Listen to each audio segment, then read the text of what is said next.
church. Charles, what have you done?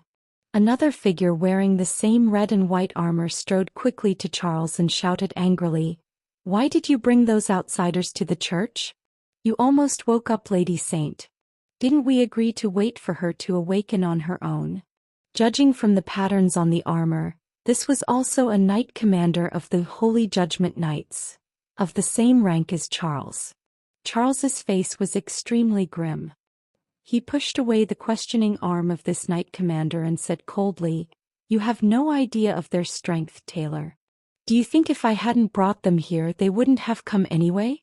I could sense they were a group of desperate individuals, especially that smoking man. If I had refused them they would have slaughtered the entire Knight Order." "You fool." Knight Commander Taylor was momentarily stunned, then sneered, "You've really regressed, Charles. Just because of a few young people in their 20s, you were scared enough to invite them into the church? Where is your courage as a knight? What happened to Knight Commander Charles, who once dared to challenge the divine beast alone? Now you've become such a coward." Charles shook his head. "I only did what was most beneficial for the Knight Order." "Beneficial? You mean almost interrupting Lady Saint's slumber?" "We didn't interrupt Lady Saint." Charles paused for a moment. "We were about to leave, when Lady Saint suddenly released her power. I don't know what she was thinking." "Humph," Taylor snorted coldly. "Where are they?" "In the room by the Echo Gallery." Taylor turned and walked toward the other side of the church. "One of them was accidentally injured by Lady Saint and is unconscious. The others are emotionally unstable." "Don't do anything stupid, Taylor," Charles frowned and warned. Taylor didn't answer, just glanced at Charles before disappearing at the end of the corridor.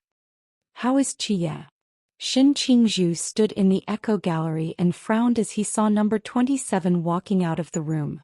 "Don't worry, he's not injured," number 27 said. "He's just fallen asleep." "Fallen asleep?" Confusion appeared on Shin Qingzhu's face. "Is this also Chloe's ability?" "I don't know." Shin Qingzhu's eyes narrowed, his expression somewhat unfriendly. "She was perfectly fine. Why did she attack us?" "This probably wasn't an attack. If she really had killing intent, this church would have been reduced to ashes long ago. Besides, she wasn't even awake. It seemed more like, Number 27 thought for a long time but couldn't find the right word. "Sleepwalking," Wu Quan added. "Yes, something like sleepwalking," number 27 nodded. As they were talking, a figure in armor slowly approached from the other end of the corridor.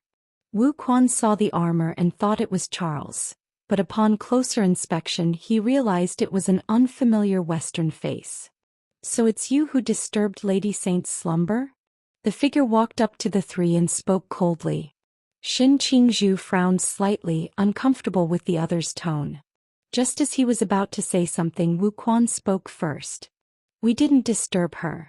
She acted on her own." "Humph. Lady Saint has been sleeping in the church for so long without any reaction.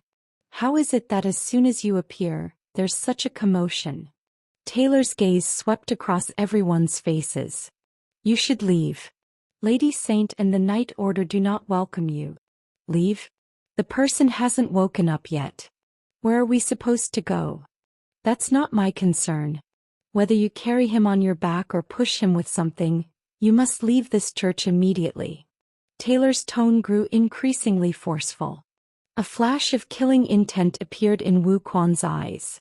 Before he could act, Shin Qingzhu slowly stepped forward. He looked down at the man who was several centimeters shorter than him and said calmly, "What if we don't leave? If you don't leave, don't blame me."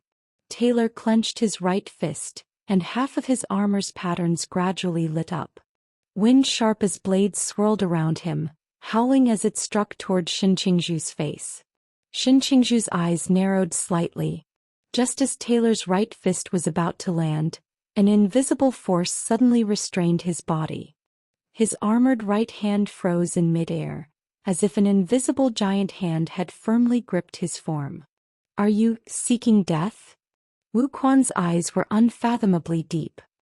He raised one hand and gently clenched it toward Taylor. Crack. A piercing explosive sound rang out. The armor on Taylor's right arm twisted violently. Even though the glowing patterns frantically whirled up cyclones, they still shattered inch by inch uncontrollably. Taylor's neck turned red from the strain. He gritted his teeth and channeled all his strength into his right arm. Their bodies, tempered by the divine beast's blood, were far beyond what humans of the same level could compare to. Although the armor gradually shattered, his right arm was still inching forward bit by bit. Wuquan frowned.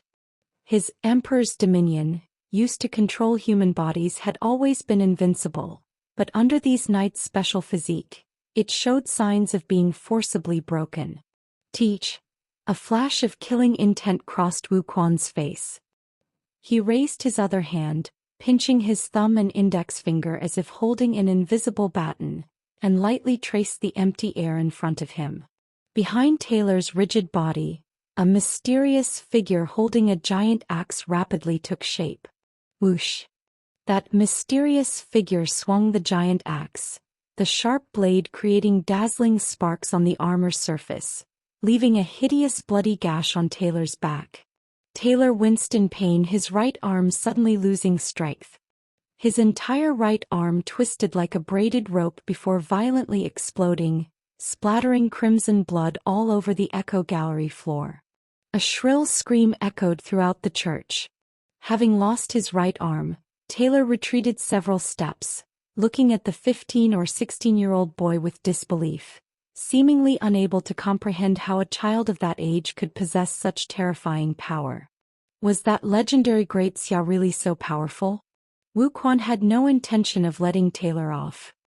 He flicked his fingers and the surrounding metal railings broke off at the roots, twisting in midair into countless sharp spiral spears that whistled down like raindrops toward Taylor's face. Taylor's expression changed rapidly. He nimbly retreated backward, directly flashing outside the echo gallery. He stared at Shen Qingzhu and the others, a vicious glint flashing in his eyes. With his remaining hand he pressed forcefully on the ground beneath his feet. You force me to do this. As Taylor's palm descended, a deafening boom suddenly erupted from the hollow beneath the echo gallery. Clay.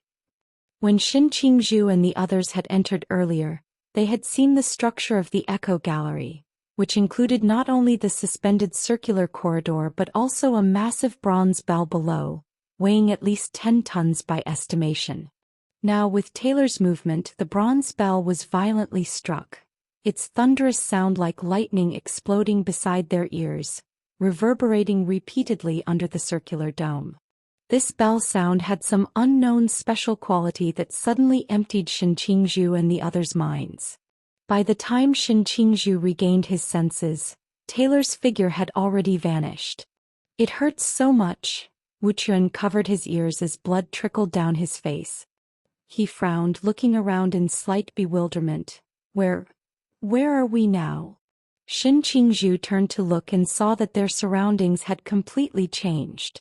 While the gallery remained the same, the murals that had been carved on the surrounding walls and dome were now completely blank, as if erased by an eraser. Is this an illusion? Shen Qingzhu frowned slightly. No, at the moment the bell rang, there was a subtle shift in the surrounding space-time. Number 27 shook his head and walked toward the edge of the echo gallery, grabbed the door handle and pulled hard. The door opened, but behind it was only a blank white wall, where there should have been the room where they had temporarily placed the sleeping Lin Jie. These knights can actually trigger space-time shifts? Shen Qingzhu asked in surprise. This is probably not their power, but rather a hidden arrangement that already existed in this cathedral. These knights have survived 6 years in the ruins of the mist. Their methods are likely more complex than they appear. Number 27's hand gently rubbed the white wall as he murmured. Could this also be her handiwork? So that would be troublesome. Who? Chloe. Shen Qingzhu walked to the edge of the gallery, unhurriedly lighting a cigarette for himself and said calmly, even if she is 001, she's just a proxy, not Yelland himself. The arrangements here are fixed, but people are adaptable. I don't believe she can trap me. Number 27 shook his head. Don't underestimate her. If I were at my full strength. No, if I had even 1/10 of my original power, I could easily tear through this barrier. But now my strength isn't much different from yours, and it might not be so easy. Shin Qingzhu looked at him suspiciously. Tell me, who exactly are you? Why such a big attitude? Number 27 didn't answer. He silently pulled his hood down a bit further and began searching around the echo gallery. Brother Qingzhu, do you hear something? Wu Chuan's ears twitched as he asked uncertainly. A sound. Shin Qingzhu paused, listening carefully for a moment. There does seem to be something like something being cut. Before Shin Qingzhu could finish, the dome of the echo gallery suddenly shattered. A ridiculously large Western knight's sword pierced through the top of the cathedral, plunging down from the night sky and embedding itself into the ground. Wu Chuan's pupils contracted violently. This Western sword was at least 40 meters wide. With one strike, it had split half the cathedral in two, its blade extending endlessly into the night sky as if it had no end. Watch out! Shin Qingzhu's voice sounded from behind Wu Chuan.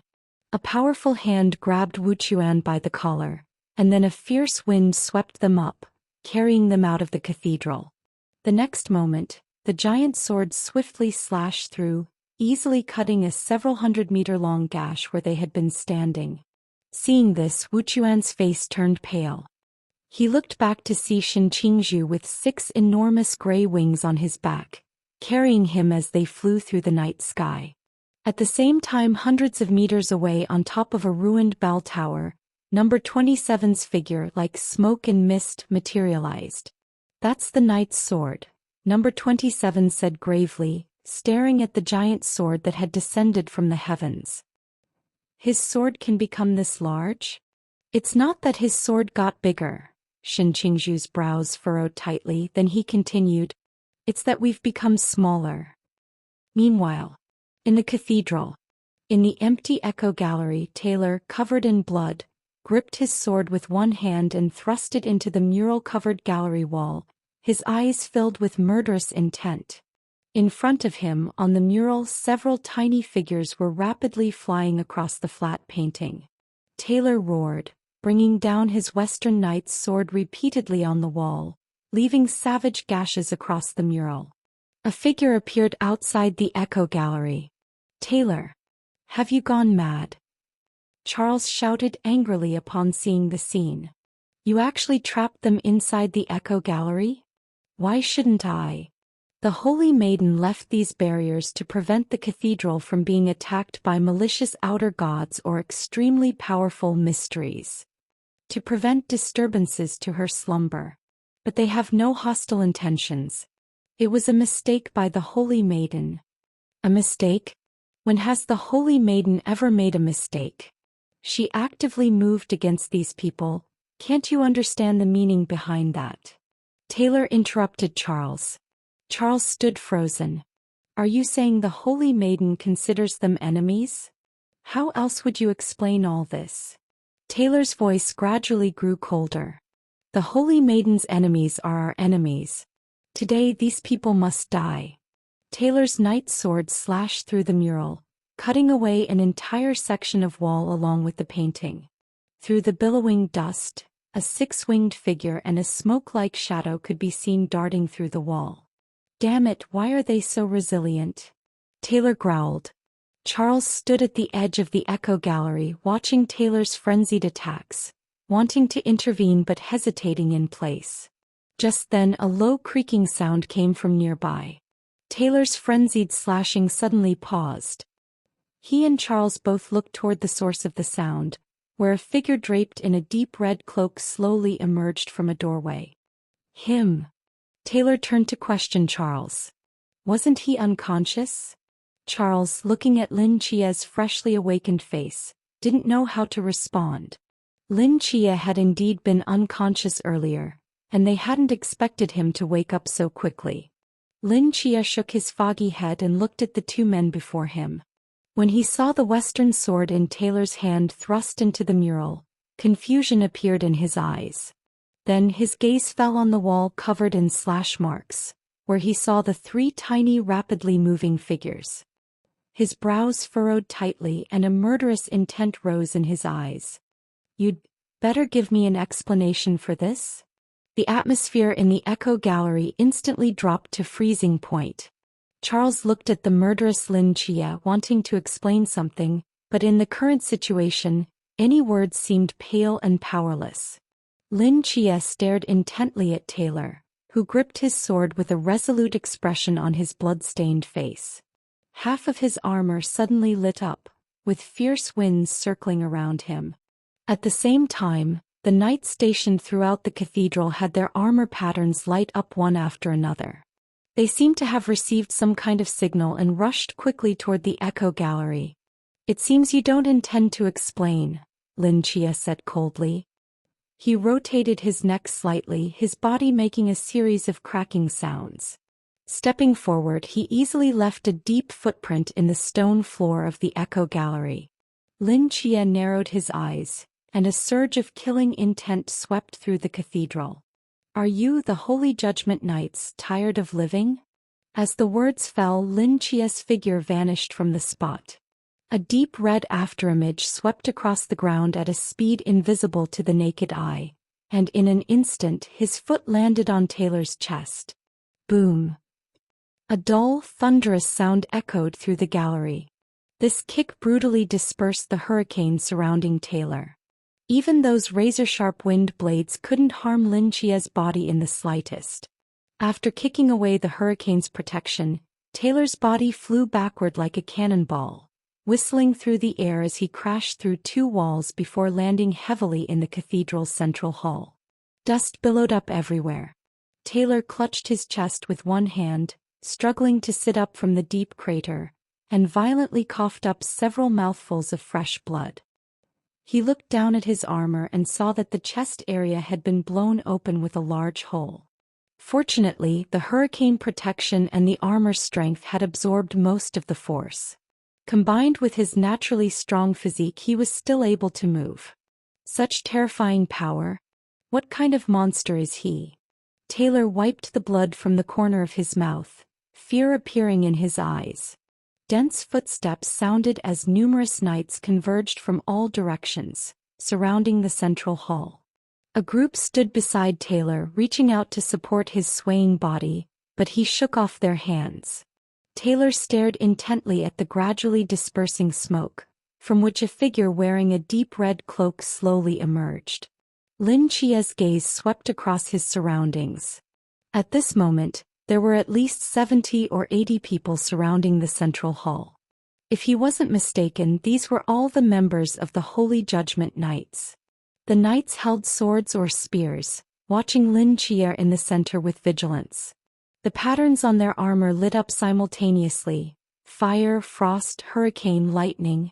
These elements attached to their armor, surging wildly, giving them terrifying destructive power with every movement. After the direct confrontation with Taylor, Lin Chia had roughly figured out these knights' combat strength. These armors indeed gave them extraordinary power, elevating them to at least the infinite level, with half of them even emanating Klein-level auras. Relying on external power from armor sounded no different from the natives in the king's treasury, but their distinction lay in the fact that their true strength wasn't in their armor but in their physical bodies. According to what Charles had said earlier, when they were in the human circle, they could only fight beasts with their physical bodies, using the beast's blood to enhance their physiques. So although they had no spiritual power levels, their physical strength alone was enough to display combat power comparable to infinite level and above. Powerful physiques combined with those mysterious armors made these knights' combat power soar. This was how they had survived in the mist for so long. Close combat. Suits me perfectly. Lin Chia's gaze swept over the surrounding knights as he calmly said, "Come at me all at once." Hearing these words, the knights were stunned, but following Taylor's angry roar, they gripped their fists and swords tightly and charged at Lin Chia from all directions. The sound of moving armor mixed together, echoing under the massive circular dome, like waves crashing toward the deep red figure in the center. A cold light flashed in Lin Chia's eyes as his figure left an afterimage, crashing into the frontmost knight without any fancy moves. With an explosive sound, the terrifying force directly shattered the white armor on that knight, and invisible shockwaves surged out, sending the figure flying into the air. A sharp knight's sword swung toward Lin Chia in the chaos, but he caught it with his bare hand. Flames flowed along the blade but couldn't harm his skin in the slightest. Lin Chia's hand suddenly tightened, crushing the sword from the middle. Lin Chia's fist swung, directly smashing the armor on a knight's abdomen. The knight, like a kite with cut strings, crashed through the cathedral's stained glass and was sent flying into the mist. More and more knights surged around Lin Chia, only to be mercilessly crushed by that deep red afterimage. His fists and legs, breaking the sound barrier, were like a ferocious beast, shattering their armor and sending them flying. In less than half a minute, more than half of the knights had been embedded in various walls of the cathedral. Blood flowed from their broken armor and painful moans echoed under the dome. From the rolling dust, the unscathed deep red figure slowly walked forward. The knights in front of him looked at him with eyes full of terror, and as he stepped forward, they couldn't help but retreat step by step. They had seen other powerful individuals before, but those people mostly had tricky abilities while their physical bodies were actually quite weak. So they had always been supremely confident in their physical strength. Until they met this man. How could this be human? This was simply a humanoid beast. Seeing this scene, Taylor's face turned extremely ugly. Through the recent battle, Taylor had no doubt that if given a little more time, Lin Chia could easily slaughter the entire Holy Judgment Knights. They absolutely couldn't accept any more casualties. What are you waiting for? If you don't act now, everyone will be killed by him. Taylor shouted. As his words fell, shadows darted out from the other side of the cathedral. Lin Chia turned to look, his eyebrows slightly raised. These figures all wore red and white armor, which meant they were knight commanders of the same rank as Charles and Taylor. Originally, Lin Chia thought the Holy Judgment Knights had only one knight commander, but now it seemed that wasn't the case. Taylor had just taken his punch and could still move freely, indicating that these knight commanders' physical strength had reached the ceiling of human capability. With those red and white armors, their combat power was extremely close to the human limit. Lin Chia narrowed his eyes, about to strike again when a sharp screech suddenly came from the distant sky. The moment he heard this sound, Lin Chia's body violently shook. He turned his head toward a certain direction outside the cathedral. Migo. That voice, Lin Chia would absolutely never mistake it. At Beijing University he had already encountered this thing several times. That piercing, sharp voice could only belong to a Migo. But how could a Migo appear here? Besides Lin Chia, the other members of the Knight Order present also heard that hissing coming from outside the church. The four knight commanders simultaneously stopped in their tracks. Damn it, a mystery appears at a time like this? Taylor's expression tightened as he turned to look outside through the shattered stained glass windows. In the mist-shrouded night sky, strange pink figures were approaching. Qingyu. Lin Chia watched those approaching Migo and muttered to himself. In his mind, he once again saw that cold and unfamiliar figure he had glimpsed atop the heavenly palace when in his soul state. An unprecedented determination surged within him. With furrowed brows, his form instantly transformed into a blur as he shattered the glass and disappeared in the direction from which the Migo were coming. Lord Taylor, should we go kill the mystery, or chase after that Dasha person? One of the remaining members of the Holy Judgment Knight Order asked hesitantly. Taylor frowned deeply. He glanced at the swarm of Migo pressing down from the sky and said gravely, "That Dasha person has already left the church. There's no need to pursue him. Everything must prioritize the Holy Maiden's safety. Those mysteries, have strong auras and seem numerous. We cannot allow even one to enter this church and disturb the holy maiden's slumber. Yes, sir. The many knights present rushed quickly outside the church. They mounted nearby heavy motorcycles, secured their armored helmets and gripped the handlebars tightly. The roaring engine sounds echoed through the night sky. Taylor looked at his still bleeding right arm, his expression darkening. He quickly walked to a burning candle nearby. The patterns on his armor flashed and a strong gust of wind swept up the flame. A roaring fireball instantly engulfed the stump of his right arm. Taylor's pupils contracted violently. He clenched his teeth, the veins on his neck bulging one by one, his expression utterly twisted with pain. Moments later he violently dispersed the fireball. The previously bleeding stump had been cauterized by the flames. The blood flow stopped and formed into black scabs. Sweat slid down Taylor's face. Completely disregarding the nearly overwhelming pain, he grabbed a knight's sword from the ground and strapped it to his back, mounted a heavy motorcycle, pulled the handlebars with one hand, and roared toward the swarm of Mi-Go in the sky. Tap, tap, tap, tap, tap. Raindrops fell through the silent night sky, crashing onto the ruins of London, shattering into countless tiny water droplets. Looking carefully, one could see that these rapidly falling raindrops contained wisps of gray energy. As the rain fell, an inexplicable chill slowly spread across the ruins. Beneath the ignored rubble and stone fragments, a gray-skinned rat quietly stood up, sniffed the air for a moment, chose a direction and quickly disappeared from sight. Meanwhile, London atop Tower Bridge. A figure in a black robe slowly raised his hood. Countless pink Mi-Go circled around him, then howled as they flew in all directions, directly covering the entire city of London. He raised his fingertip to catch a drop of gray rain, seemingly puzzled. Lin Chia? How could he be here? And Qingyu frowned in thought for a moment, then shook his head. Never mind, he doesn't have the immortal divine domain now anyway, so he can't sense my position.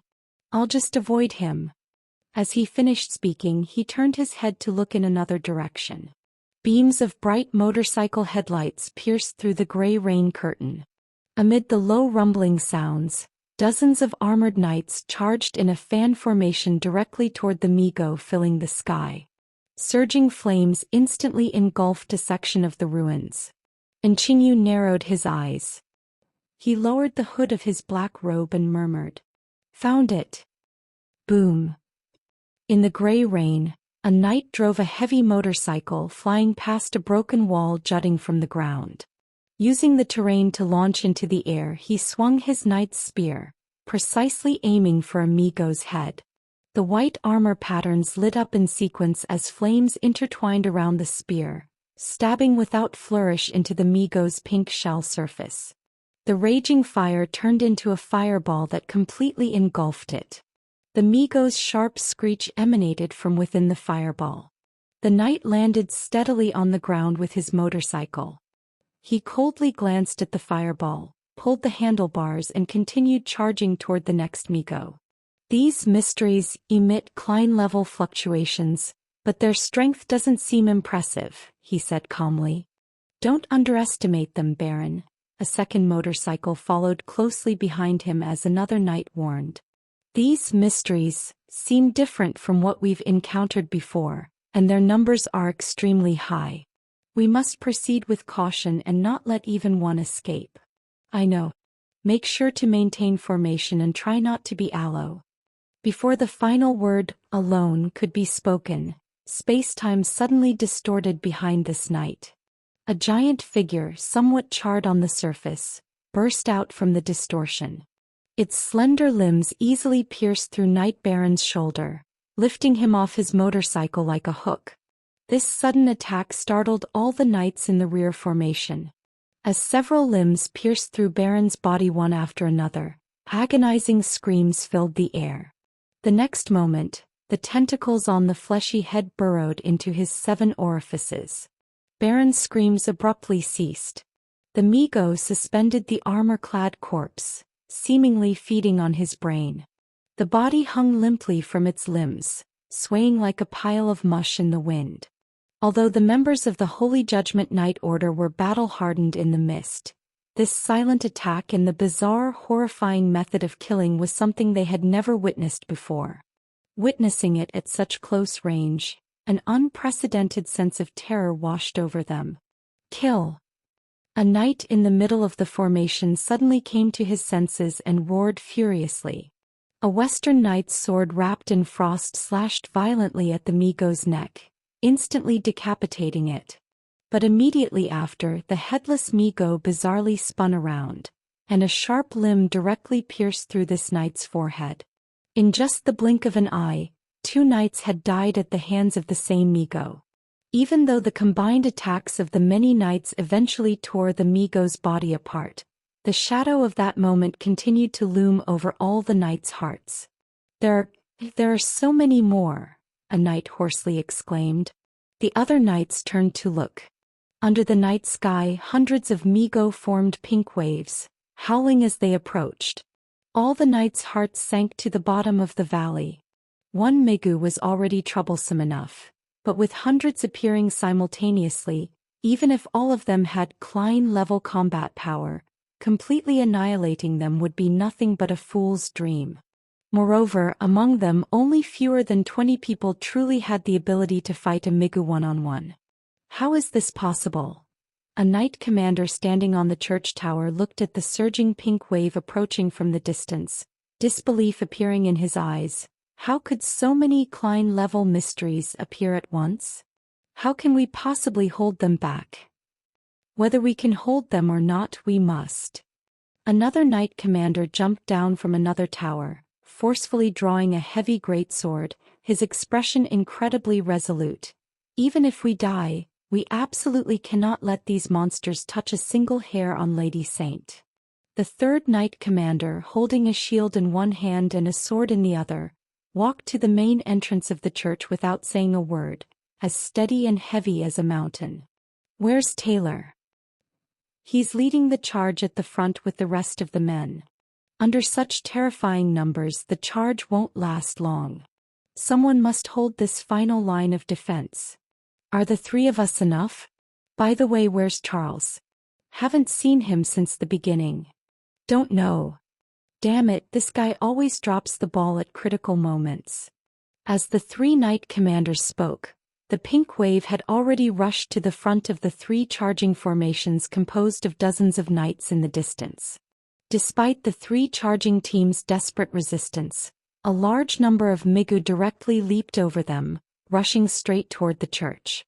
The 3 knight commanders exchanged glances, simultaneously releasing terrifying auras, standing firmly in front of the church, colliding with the swarm of Migu.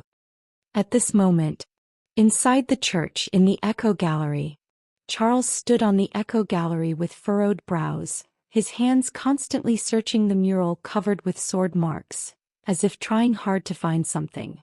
Damn it, where is the switch for this thing? Charles had been feeling around for a long time, but the mural showed no reaction, causing him to curse in anger.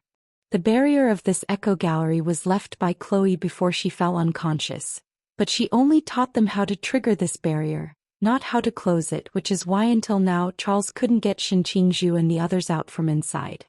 When Lin Chier and Taylor were fighting earlier, Charles knew that any explanation would be useless. In Lin Chia's eyes at that time, it was their Holy Judgment Night Order trying to kill them, and the only way to resolve the situation was for him to actively release Shen Qingzhu and the others, and then explain properly to them. But before he could find a way to open the Echo Gallery, those overwhelming Migu had already rushed over. No time left. Charles looked through the glass window at the end of the Echo Gallery and saw dense Migu surrounding the church entrance and the charging teams in the distance. If he didn't join the battle soon, those pink monsters would likely kill their way into the church. Just as Charles was struggling with whether to directly join the battle or continue trying to open the Echo Gallery, a slight cracking sound came from beside his ear. Charles turned to look.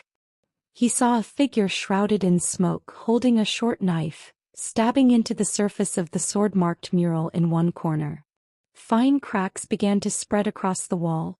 Feeling the terrifying divine power fluctuations emanating from those cracks, shock appeared in Charles's eyes. Boom.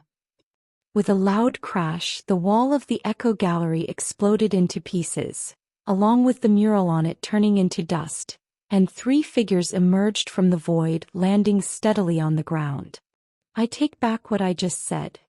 The figure with 6 gray wings on his back looked at number 27 beside him and solemnly said, "An ancestral god is indeed an ancestral god."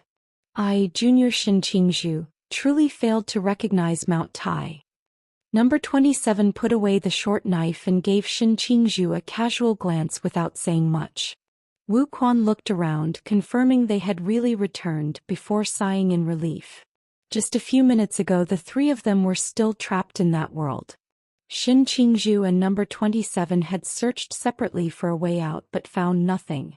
Later, Shin Qingzhu guessed they might be trapped inside the mural and tried to break through the spatial barrier between the mural and the real world but failed. In the end, it was number 27 who acted, piercing through the edge between the 2 worlds with one knife stroke, returning them to reality. Where is that knight? I want to tear him into pieces. Shin Qingzhu's gaze swept across the surroundings, not seeing Taylor's figure, but seeing the overwhelming Migu outside the church. What are those things? He frowned and asked. Number 27's eyes narrowed under the hood. They're Migu. Migu. The followers of the Gate of Truth. Hearing these words, Shin Qingzhu was slightly stunned, as if remembering something. And Qingyu? Damn it! These monsters, can they never be killed? In the ruins of London, several knights stumbled up from their twisted, wrecked motorcycles, gripping their Western swords tightly, standing back to back. Above their heads, hundreds of Migu swirled like a pink cloud, rapidly circling, their sharp screeches almost tearing their eardrums apart. The Knight Order that originally had 30 to 40 people was reduced to just over 10 in a matter of minutes. Even though they had killed just as many Migu, it was still only a small portion of the dense pink wave before them. Looking at the writhing heads of the Migu continuously approaching from the sky, unprecedented despair arose in everyone's hearts. Some even trembled so much that their swords fell to the ground with a crisp clanging sound. "Pick up your sword." Among the dozen or so knights standing back to back, Taylor, covered in blood, roared, "If even we give up resisting, then who will protect Lady Saint? Even if we die, we must die honorably in battle here." The pale-faced knight gritted his teeth and bent down to pick up his Western sword. Just as he stood up, the numerous Migu above seemed to seize the opportunity, suddenly letting out a sharp screech and diving down one after another. Under that overwhelming pink wave, the figures of these dozen knights seemed incredibly small. At that moment, in the void in the distance, a gray figure with 6 wings on his back gradually took shape. He narrowed his eyes and unhurriedly raised his palm. Snap. The crisp sound of a finger snap echoed in front of the wave of Migu. As the sound of a snap echoed, all noise in London instantly vanished. The overwhelming swarm of Migu seemed to have been muted, their wing-beating shrieks abruptly ceasing. Endless gray spread from those 6 wings, an aura of desolate extinction enveloping the sky. The pressure of a supreme god suddenly descended. What happened? In the ruins, a knight stared blankly at this gray world, opening his mouth in confusion, but though his lips moved, no sound came out. An angel! Another knight stretched out his hand, pointing at the gray 6-winged figure in the distant sky, his eyes filled with terror. It's actually an angel? Taylor stood before the many knights, recognizing the gray angel's appearance, his body violently trembling. How is this possible? How could he be? In the gray, desolate world, Taylor kept muttering in disbelief. On the other side of London, a figure draped in a black robe moved like a shadow through the ruins, silently approaching the direction of the church. As the gray divine ruins enveloped heaven and earth, And Qingyu frowned and looked toward the distance. Shuai. Seeing the six-winged angel's face, surprise appeared on his otherwise calm countenance. He returned from hell? And that aura. He indeed perfectly absorbed the hell's origin, even leaping to become a six-winged angel-level existence. It seems Lucifer most likely died at his hands. And Qingyu's gaze swept over the Mi-Go wave shrouded in gray, solemnity appearing between his brows. This is troublesome. And Qingyu pondered for a moment, then turned to look in another direction. He's coming toward me again. Doesn't he no longer have mortal divine domain? And Qingyu shook his head, no longer lingering, instantly transforming into a shadow and disappearing from the spot. Tens of seconds later, a deep red figure landed nearby, frowning as he looked around. There's the aura of the gate of truth in this rain. It should be nearby, but why can't I find it? Are you hiding from me? Lin Chie's fists clenched under his cloak. Just as he was about to search again, his footsteps suddenly paused. His gaze penetrated the gray curtain of rain, falling upon the distant church, light flickering in his eyes. Suddenly mobilizing such a large-scale Mi-Go force here. Your target, could it be her? Lin Chie's mind raced. After hesitating briefly, instead of continuing to circle in the rain, he transformed into a blur, swiftly darting toward the church in the rain. Under the wings of the Angel of Desolation, the surging wave of Mi-Go, as if sensing danger, silently shrieked and frantically rushed toward Shen Qingzhu. Shen Qingzhu, with six wings on his back, hovered in the air, quietly gazing at these Mi-Go, showing no intention to dodge. Just as the foremost Mi-Go was about to touch Shen Qingzhu, its body suddenly froze. A crack suddenly appeared from its tentacled head, spreading around its entire body in the blink of an eye. With a crisp sound, it was split in half in mid-air. Then came the second one, the third one. In this silent world, dense, crisp breaking sounds rang out, like firecrackers during New Year, or like chestnuts being stir-fried in a hot wok, instantly echoing throughout London's sky. The pink wave transformed into countless bisected corpses, falling from mid-air, mixing with the gray rain, like pink flower petals washed away by rain, buried beneath the ruins.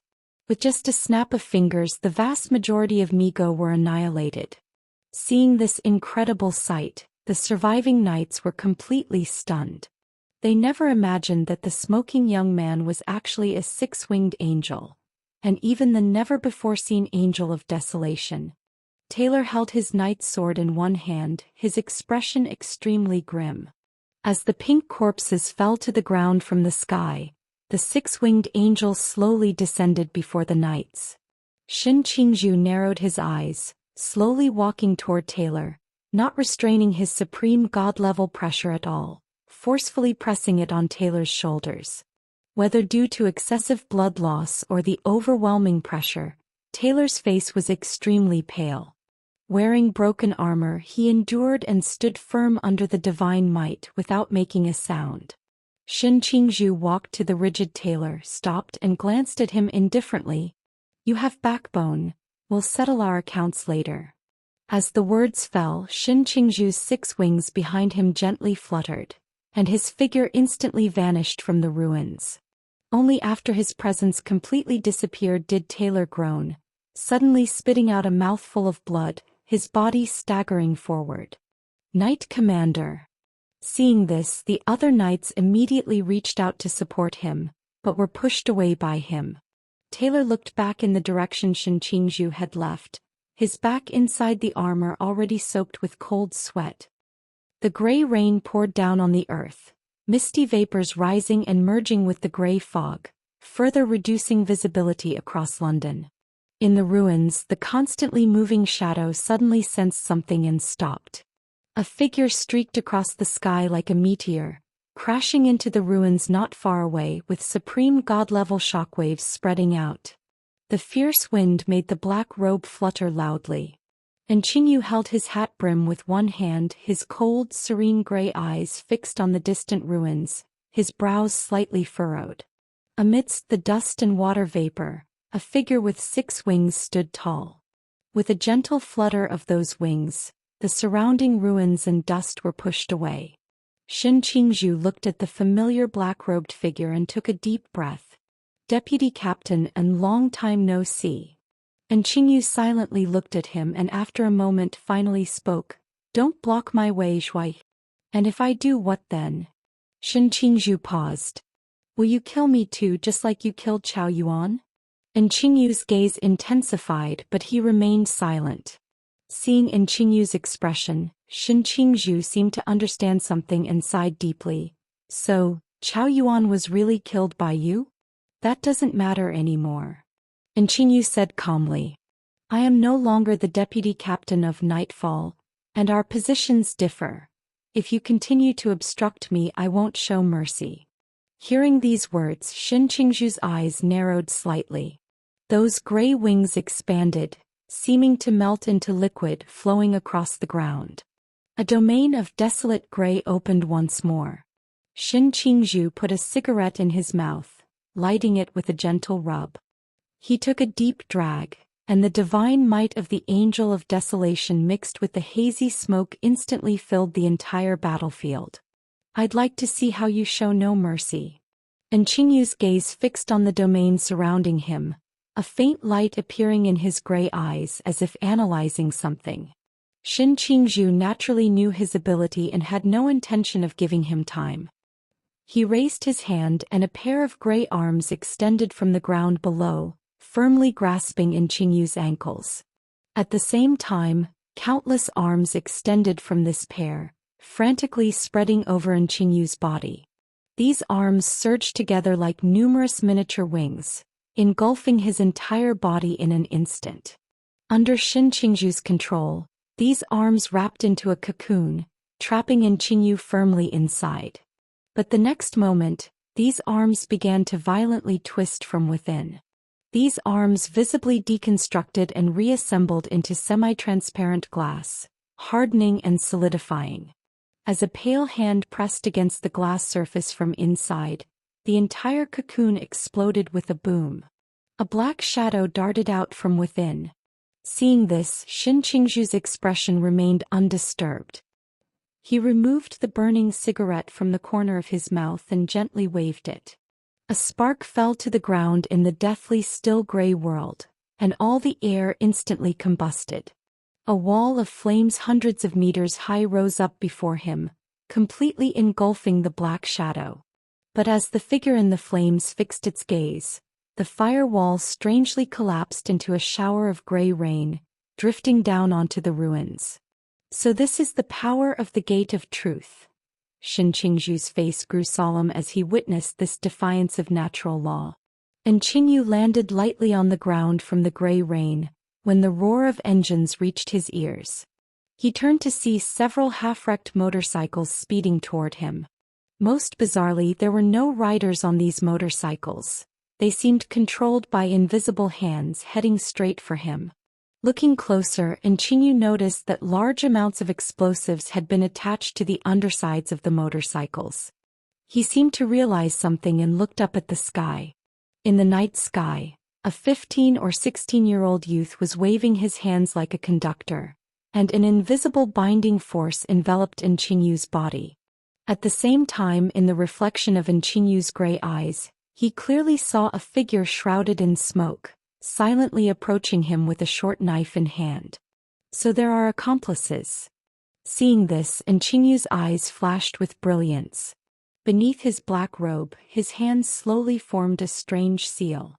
His target was Chloe, not wasting time with Shin Qingzhu and the ancestral god. If this dragged on, unless he recklessly exchanged with the Gate of Truth again, his chances of victory weren't high. Fortunately, he had prepared a contingency plan.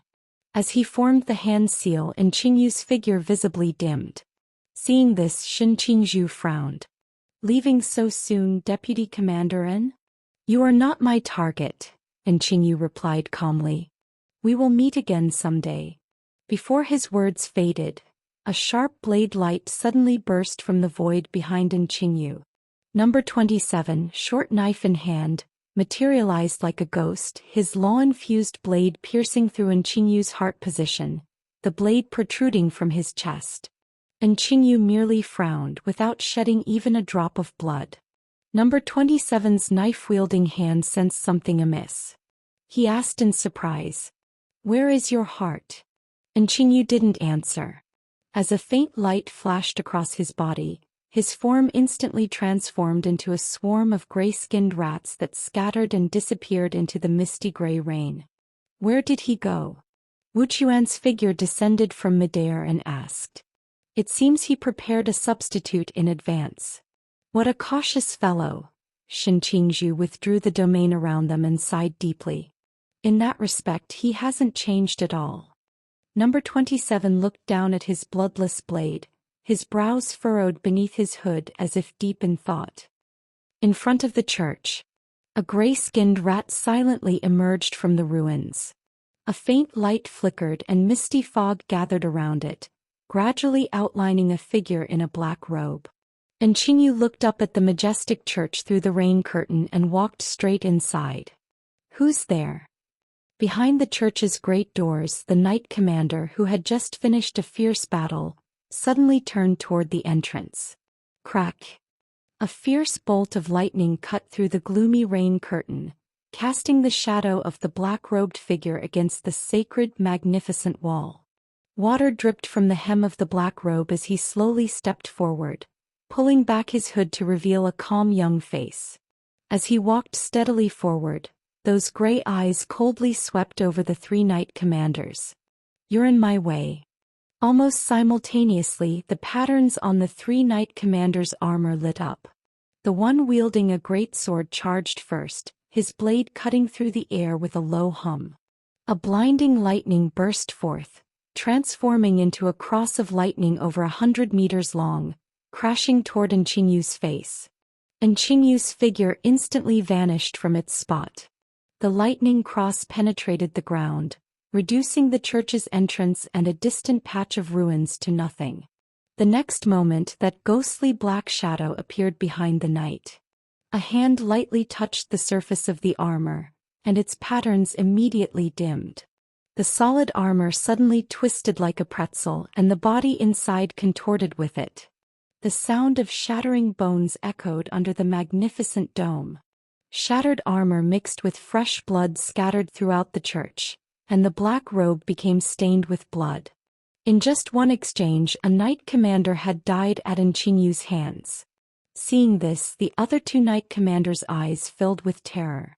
Before they could react, Nchinyu raised both hands, a deep gray light flashing in his eyes. Analysis, reconstruction. The two knight commanders felt their bodies grow heavy as if filled with lead, standing frozen in place. Looking down at their bodies beneath the armor, they saw their flesh bizarrely melting like molten iron, seeping drop by drop into the inner walls of their armor. Their pupils contracted violently as they instinctively tried to remove their armor, only to find their hands completely fused with their gauntlets. The slightest movement produced a creaking sound of grinding metal. Nchinyu approached them slowly in his black robe, but by now they were completely consumed by terror at the transformation of their bodies. Gradually, even their thoughts became sluggish, their movements increasingly slow. If someone were to lift their helmets now, they would find their heads melted into liquid, as if molten iron had been poured into their armor, completely fused with it.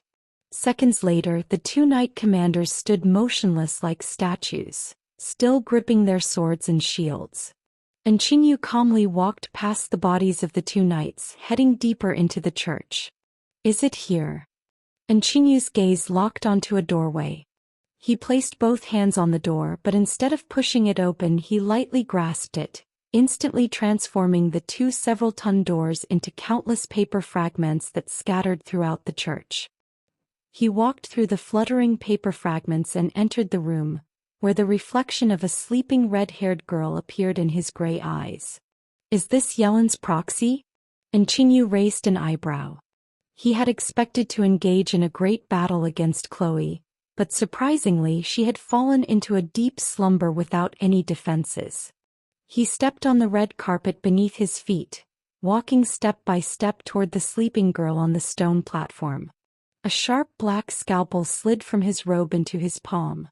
And Qingyu stood at the edge of the stone platform, about to raise his hand when a violent whirlwind suddenly howled outward from around the girl. This whirlwind was completely different from the wind he faced when confronting the knights. The moment it blew, a cold flash instantly cut off half of Qinyu's body. Even his eyes, capable of analyzing all things, couldn't capture its speed. He only felt a blur before his eyes as a tremendous force shook his body, smashing him directly into the thick wall. And Qinyu's pupils suddenly contracted.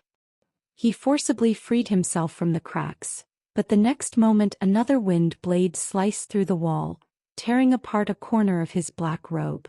Had his reaction been any slower, his head would likely have been split in two. And Qingyu landed on the ground, his bloody half-body rapidly regenerating. He frowned as he looked at the girl in the eye of the storm, his expression somewhat gloomy. Was she pretending? No, she hadn't awakened. Was the wind actively protecting her? As Qingyu pondered, a ball of scorching purple flame suddenly condensed out of nothingness in front of the girl. The high temperature distorted the surrounding space, like a miniature sun, its radiant light making the entire church dazzlingly bright. And Qingyu's eyes instinctively narrowed, and then a sense of crisis enveloped his heart. Without thinking, he darted sideways. Almost simultaneously, a purple fireball erupted from the ground, transforming into a pillar of fire that engulfed Qinyu's original position, piercing through the church's dome and shooting straight into the sky. Before Qinyu's feet could touch the ground, a second pillar of fire precisely predicted his landing spot and burst forth from the ground again. In that instant, the air beneath Qinyu's feet suddenly deconstructed and reassembled into a solid steel plate, allowing him to dodge the second purple fire pillar. Qinyu looked up at the sky. Above the broken dome, the two purple fire pillars transformed into two western dragons that blotted out the sky, roaring at the ant-like figure below them as purple waves of fire swept across the night sky. Even without awakening, she possesses such terrifying combat power? Qinyu's eyes reflected the images of the purple fire dragons, his expression unusually solemn. It seems I need to use my real abilities. Roar. The two purple fire dragons howled as they pounced toward Qinyu, the churning flames seeming ready to raze all of London to the ground. Qinyu stared at the two fire dragons, flickers of light continuously flashing in his gray eyes. Wearing his black robe, he stood amid the ruins, slowly spreading his arms as if to embrace the world-destroying flames. The fire dragons crashed down like falling meteors, instantly engulfing Qinyu's figure. But as the flames swept past his hands, the surging fire transformed into countless golden maple leaves that struck the ground, only to be caught by the fierce winds generated by the flames above and blown back into the sky. At this moment, golden maple leaves danced like a golden blizzard over the silent ruins of London. Qinyu stood beneath the fluttering leaves. Apart from his robe being somewhat tattered by the fire, his body bore no wounds. He gazed at the sleeping girl on the stone platform and once again stepped forward. Behind him, the reflection of a gate shrouded in mist gradually took shape in the void. The aura of the Gate of Truth spread in all directions. Qinyu stopped several meters from the stone platform. He bit his fingertip and moved his blood-stained finger toward his eye. Since he couldn't approach Chloe, he would directly use the Gate of Truth to devour her. Qinyu. A voice came from above the dome. Qinyu's finger, about to touch his eye, suddenly paused. He slowly looked up and saw a figure wearing a deep red cloak standing at the edge of the broken church dome, looking down at him amid the falling leaves, with an extremely complex expression. Seeing that familiar face, Qinyu lowered his hands. After a long while he finally spoke in a deep voice. "It seems I still couldn't avoid you." Lin Chia lightly jumped from the edge of the dome, landing in front of Chloe's stone platform, standing on the carpet that had been burned black by the flames, facing Chinyu. Why are you avoiding me? Don't you even have the courage to talk to me face to face anymore? No, Chinyu shook his head. Your existence is too special.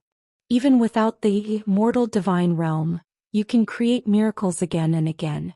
I'm confident I can beat Shuai, but even though you haven't become a god yet, I'm not confident I can beat you. Lin Chia looked at Chinyu's familiar yet strange face, remained silent for a long time, and still asked the question he had been suppressing in his heart.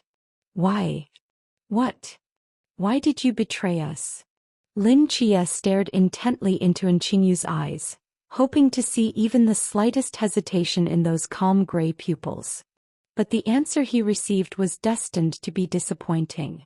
Chinyu's expression showed no fluctuation whatsoever. His face was cold and stern as he calmly said, I said it when we were in the celestial court. Humans have no chance of winning. Since that's the case, why would I stay on the side that's destined to fail? You're lying, Lin Chia firmly interrupted before he could finish.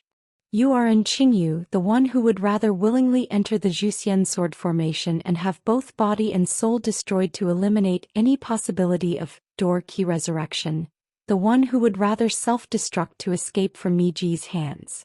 How could someone like you choose to join Cthulhu out of fear of failure? Lin Chia had known Chinyu the longest and understood him the best.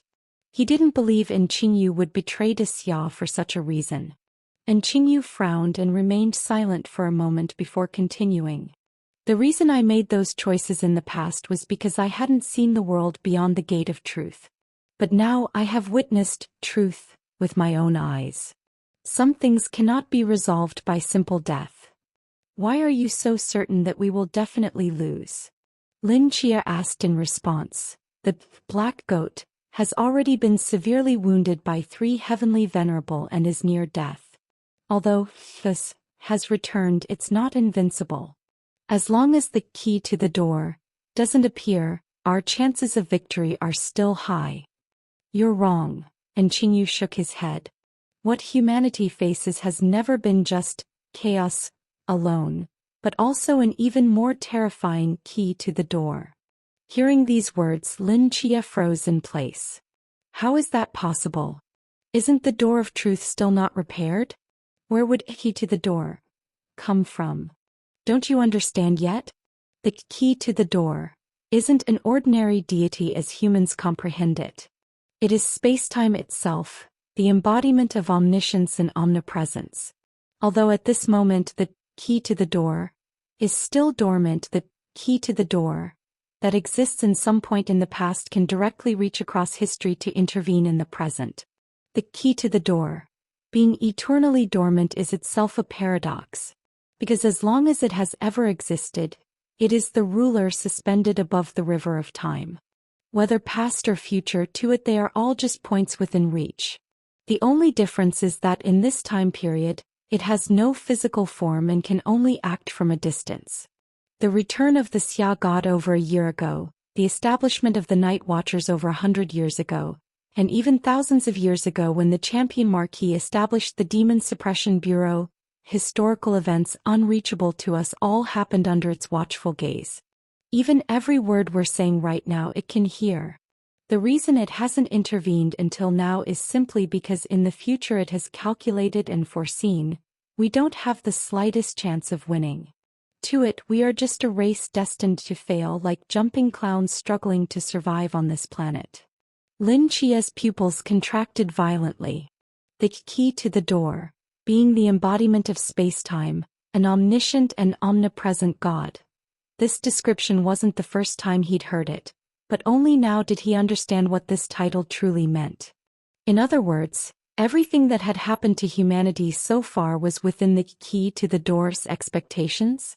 The reason it hadn't reached from the past to flatten the earth alongside us was simply because it believed humanity had no hope whatsoever, not worth its intervention across spacetime. In the eyes of the key to the door, the human race was like a small fish swimming in a stream, flowing bit by bit from upstream to downstream, while it was like an old man sunbathing on the shore.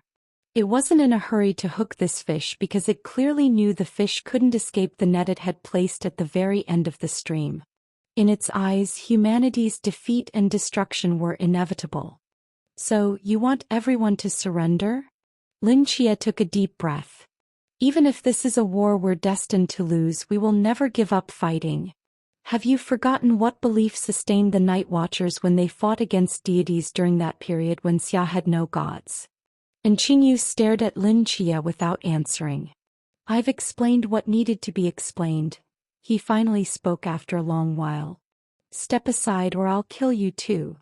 Meeting in Qingyu's cold, indifferent gray eyes, Lin Chia's heart trembled slightly, an indescribable pain emanating from deep within.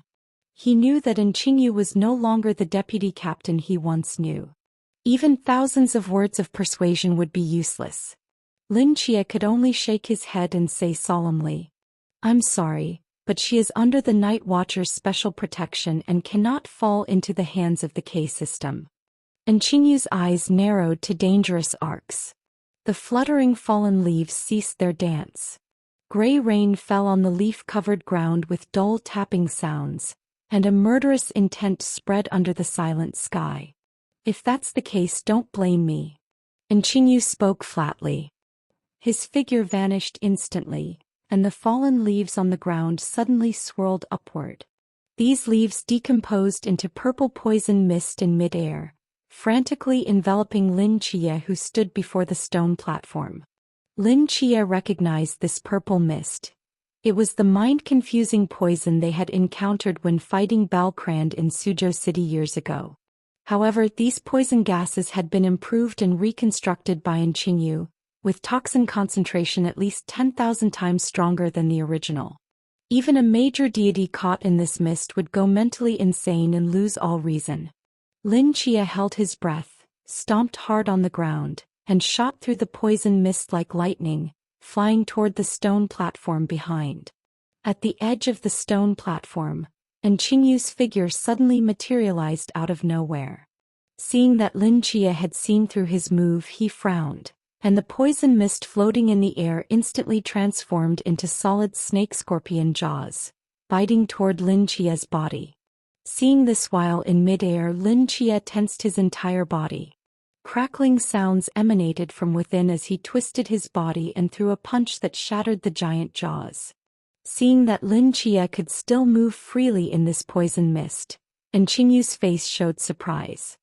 His gray eyes analyzed Lin Chia's body while he raised his hand in midair, pointing at Lin Chia from a distance. Physical deconstruction and reconstruction. After entering this church, Qingyu had used this ability to instantly kill 3 knight commanders. Even their super-strong physiques bathed in divine beast blood were as fragile as paper before reconstruction.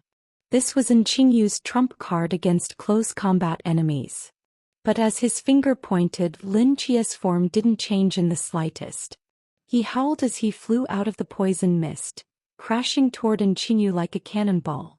Qingyu froze in place. Unable to reconstruct? His gray eyes flashed with light as he could only see the structure of Lin Chia's body but couldn't reconstruct it at the microscopic level.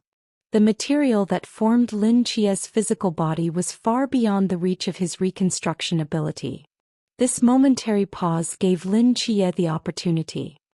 He flashed to Qingyu's front, raised his tightly clenched fist, and with all his might smashed it toward Qingyu's chest. Boom! The explosive sound roared like thunder on the ground. The stable church structure was instantly torn apart by the shockwave of this punch. A black shadow flew backward at a speed invisible to the naked eye, smashing through all building ruins in a straight line for 1 kilometer before crashing heavily onto the ground. This single punch had smashed Qingyu's body into a pulp, rolling indistinctly on the ground, no longer in human form. The next moment, fine blood vessels and flesh regenerated frantically. In just the blink of an eye, a human outline took shape. That bloody face that hadn't yet grown skin stared fixedly at the distant church and spoke hoarsely. Indeed, even without the immortal divine domain, you're still the one who can create miracles.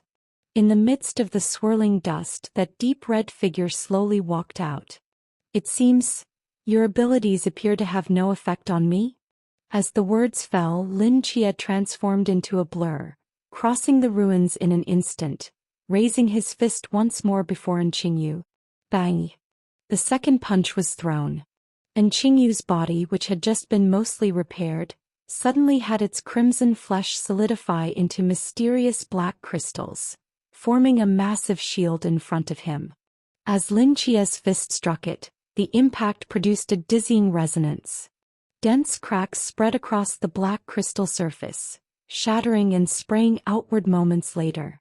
Lin Chia felt an intense pain in his fist, the recoil force making him step back several paces as he frowned at what remained behind the shattered black crystal shield. And Qingyu's newly formed flesh body was similarly affected by the tremendous force, with one arm directly disintegrating into blood mist.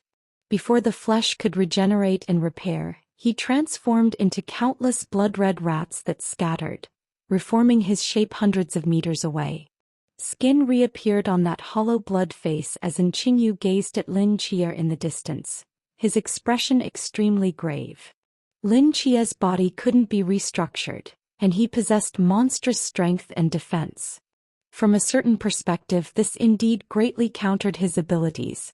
Even with infinite regeneration, continuing like this would lead to an endless battle. Perhaps he had no choice but to use that? And Qingyu watched Lin Chia approaching steadily, his eyes flickering with light. After a moment, he took a deep breath and used those blood-colored fingers to trace a long arc across his gray pupils. A mysterious, vast presence suddenly descended upon the London sky. The moment this presence appeared, Lin Chia paused. He looked up toward the space above Qingyu, where the corners of an illusory gate were rapidly being outlined. "So this is the gate of truth," Lin Chia murmured. Standing before this illusory gate, he felt his existence becoming extremely small, and a sense of mortal danger surged in his heart. This is bad. Lin Chia's mind raced as his feet stomped the ground, his form transforming into a red light charging directly toward Qingyu's face. Since the gate of truth existed through Qingyu, the best way to eliminate the threat was naturally to attack Qingyu directly. Just as Lin Chia was about to make contact with Qingyu, the latter's pupils slightly contracted. The ground beneath his feet suddenly sprouted thousands of black spikes, like a blooming thorn flower, firmly locking the deep red figure in place. Lin Chia let out a low growl, his terrifying strength sweeping away a patch of black spikes. But these things seemed endless, continuously binding his form and leaving countless tiny blood holes on his body surface. As Qingyu slowly closed his eyes, that suspended illusory gate solidified to its extreme, as if a corner of the true gate of truth had descended above this wasteland. The sense of mortal danger in Lin Chia's heart grew stronger. At that moment, two armored figures suddenly charged out from the left and right. Lightning arced from a sword blade, piercing through Qingyu's raised palm before slashing downward, tearing off one of his arms. Dozens of meters away, Charles wore red and white armor with countless lightning bolts dancing around him, like a thunder god descended to earth. Another one-armed figure held a sword, carrying a fierce wind as he rushed to Qingyu's front. The sword light mixed with wind blades, chopping his body into numerous bloody fragments in an instant. Taylor looked at the scattered enemy before him, his expression extremely ferocious. "You want to kill Lady Saint? I'll chop you to pieces first." Wind blades poured forth as the blood-covered Taylor, like a madman, sliced the nearby Qingyu into fragments. Among the flying limbs in the air, a tightly closed eye trembled slightly, then suddenly opened. The gray pupil locked eyes with Taylor, and in the next moment, Taylor felt excruciating pain throughout his body. Before the eyes of Charles and Lin Chia, all his bones shattered piece by piece, forcibly compressing him into a ball of flesh. Taylor's screams had barely begun when his windpipe was pierced by his own ribs. Those ferocious eyes quickly dimmed. A bloody, mangled ball of flesh rolled to the edge of the ruins, completely lifeless. But with the opening of that gray eye, the illusory gate of truth in the sky also dissipated without a trace. As if some mysterious ritual had been interrupted, the vast mysterious presence vanishing completely. And Qingyu's chopped body quickly recovered, though his face was somewhat pale, perhaps due to the interrupted ritual. Boom. Meanwhile, Lin Chia forcibly tore open a bloody path through the thorns and stepped out. His clothes and skin were riddled with holes, but the wounds were not deep and hadn't penetrated his internal organs. While breathing heavily, he charged toward Qingyu. Through the holes in his tattered shirt, a mysterious golden pattern could be seen on his chest where he had previously been hit by Chloe's divine light, emitting a faint glow. Holy Covenant! Upon seeing that golden pattern, Charles's face showed shock. How is this possible? How could he bear the mark of the Holy Covenant? That's... Charles seemed to realize something and suddenly turned to look at Chloe sleeping on the stone platform, his pupils slightly dilating. The pale-faced Qingyu repeatedly dodged Lin Chia's close-range attacks, seemingly weakened by the interrupted ritual. He once again distanced himself from Lin Chia and turned to look into the distance, where a gray six-winged angel figure was rapidly approaching. His brows furrowed tightly. Just as he was about to act, a smoke-like figure silently floated behind him. Slash. A short knife cut through the void, directly slicing Qingyu's body in half at the waist. His upper body flew off, and apart from bones and flesh, the center of his skin was completely empty like a hollowed-out flesh doll. Number 27 held the short knife and seeing this sight, narrowed his eyes. As expected, your internal organs have disappeared. Seeing this, Lin Chia's eyes also showed surprise. This was the first time he had witnessed such a scene. How could a person's internal organs suddenly vanish? And without these things, how was Qingyu still alive? Qingyu frowned deeply. His floating upper body rapidly regenerated, restoring his original form. He glanced at number 27, determination flashing in his eyes, then turned and charged directly toward the church. Lin Chia, your weapon. Just as Lin Chia was about to throw a punch to stop Qingyu, number 27's voice came from behind. He turned to see a broken sword being forcefully thrown to him by number 27. The moment he saw that broken sword, Lin Chia's heart trembled slightly. Without thinking, he grabbed the hilt of the Kusanagi sword and, using the momentum, soared into the sky, slashing directly at Qinyu's head.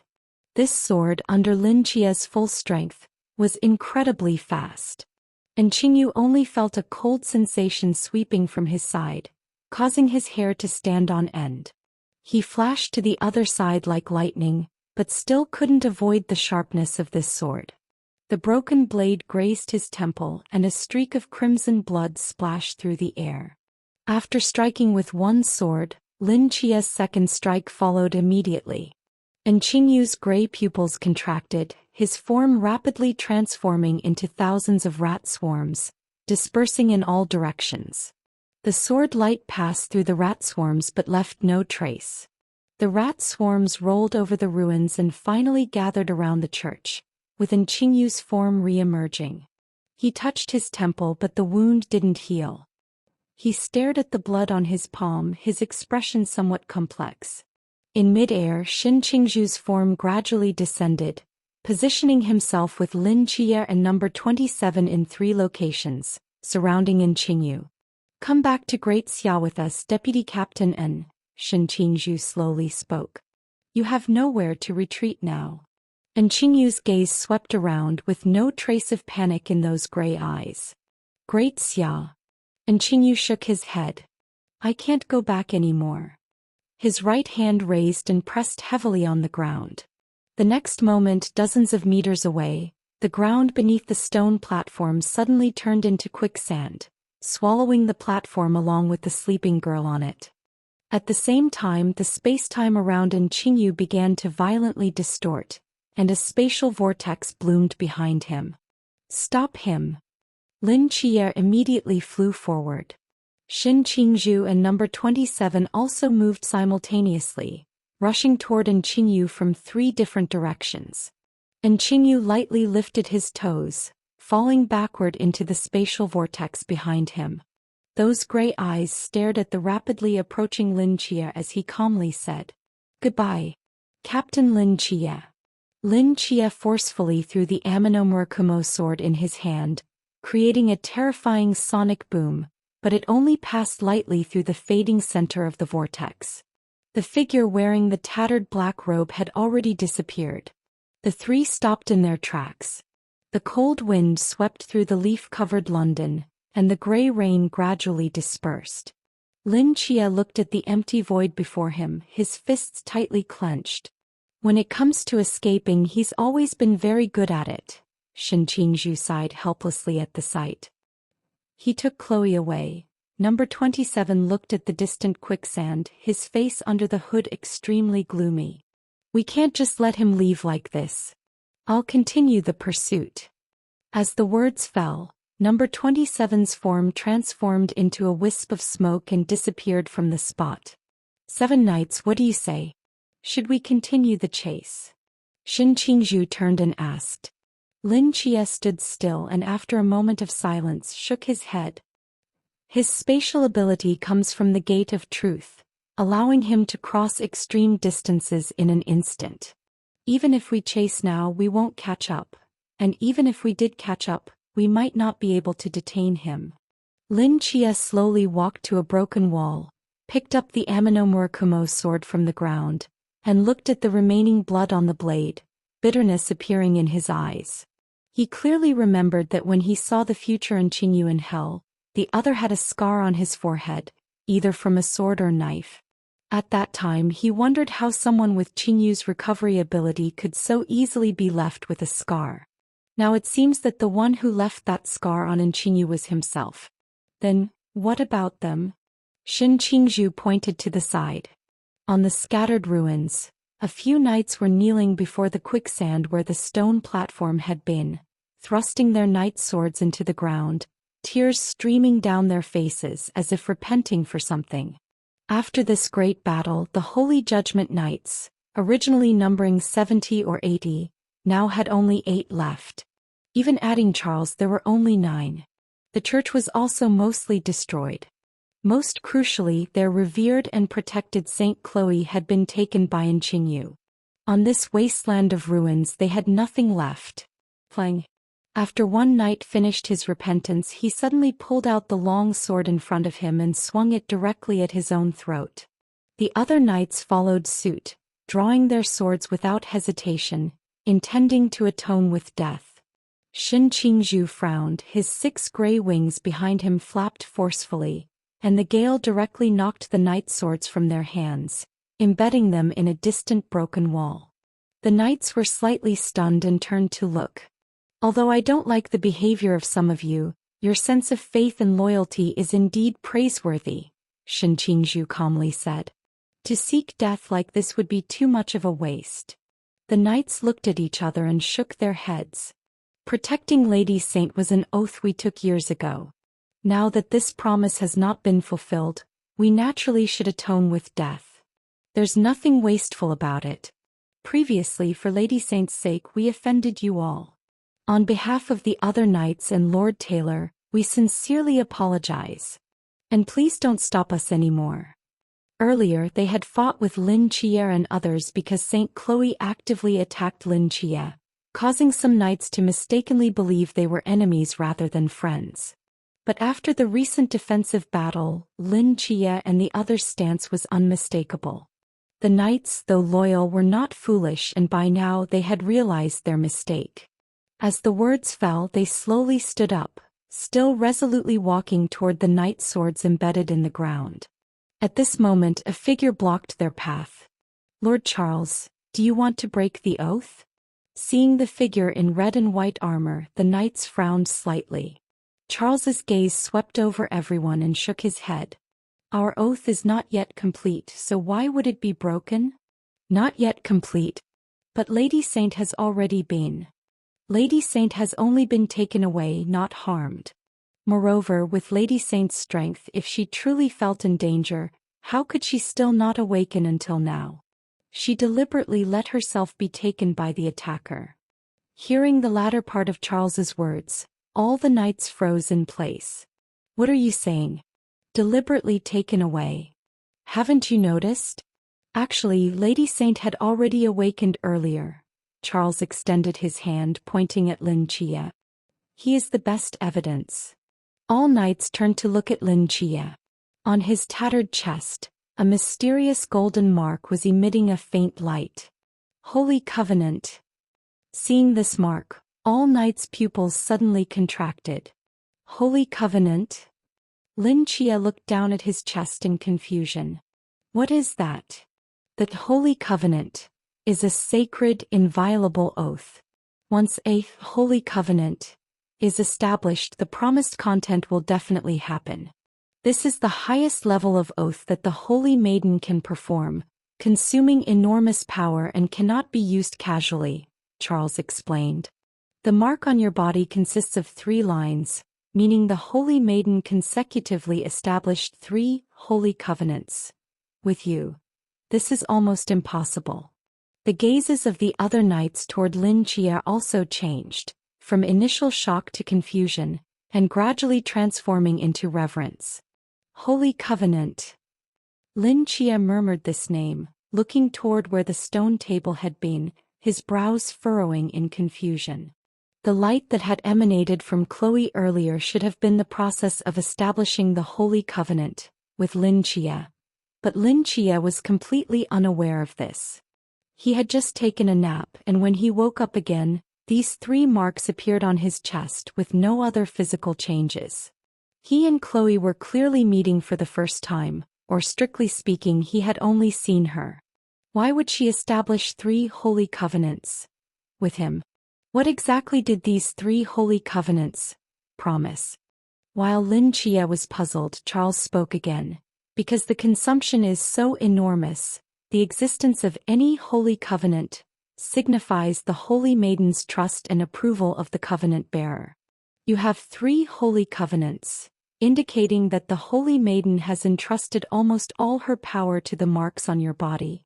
When the fulfillment period specified by the Holy Covenant arrives, it will automatically take effect, exerting unimaginable power. Similarly, you who possess 3 holy covenants are the person the Holy Maiden values and trusts the most. Charles thrust his western sword into the ground, knelt on one knee, placed a hand on his chest and spoke solemnly. We Holy Judgment Knights have withered away with nowhere to go.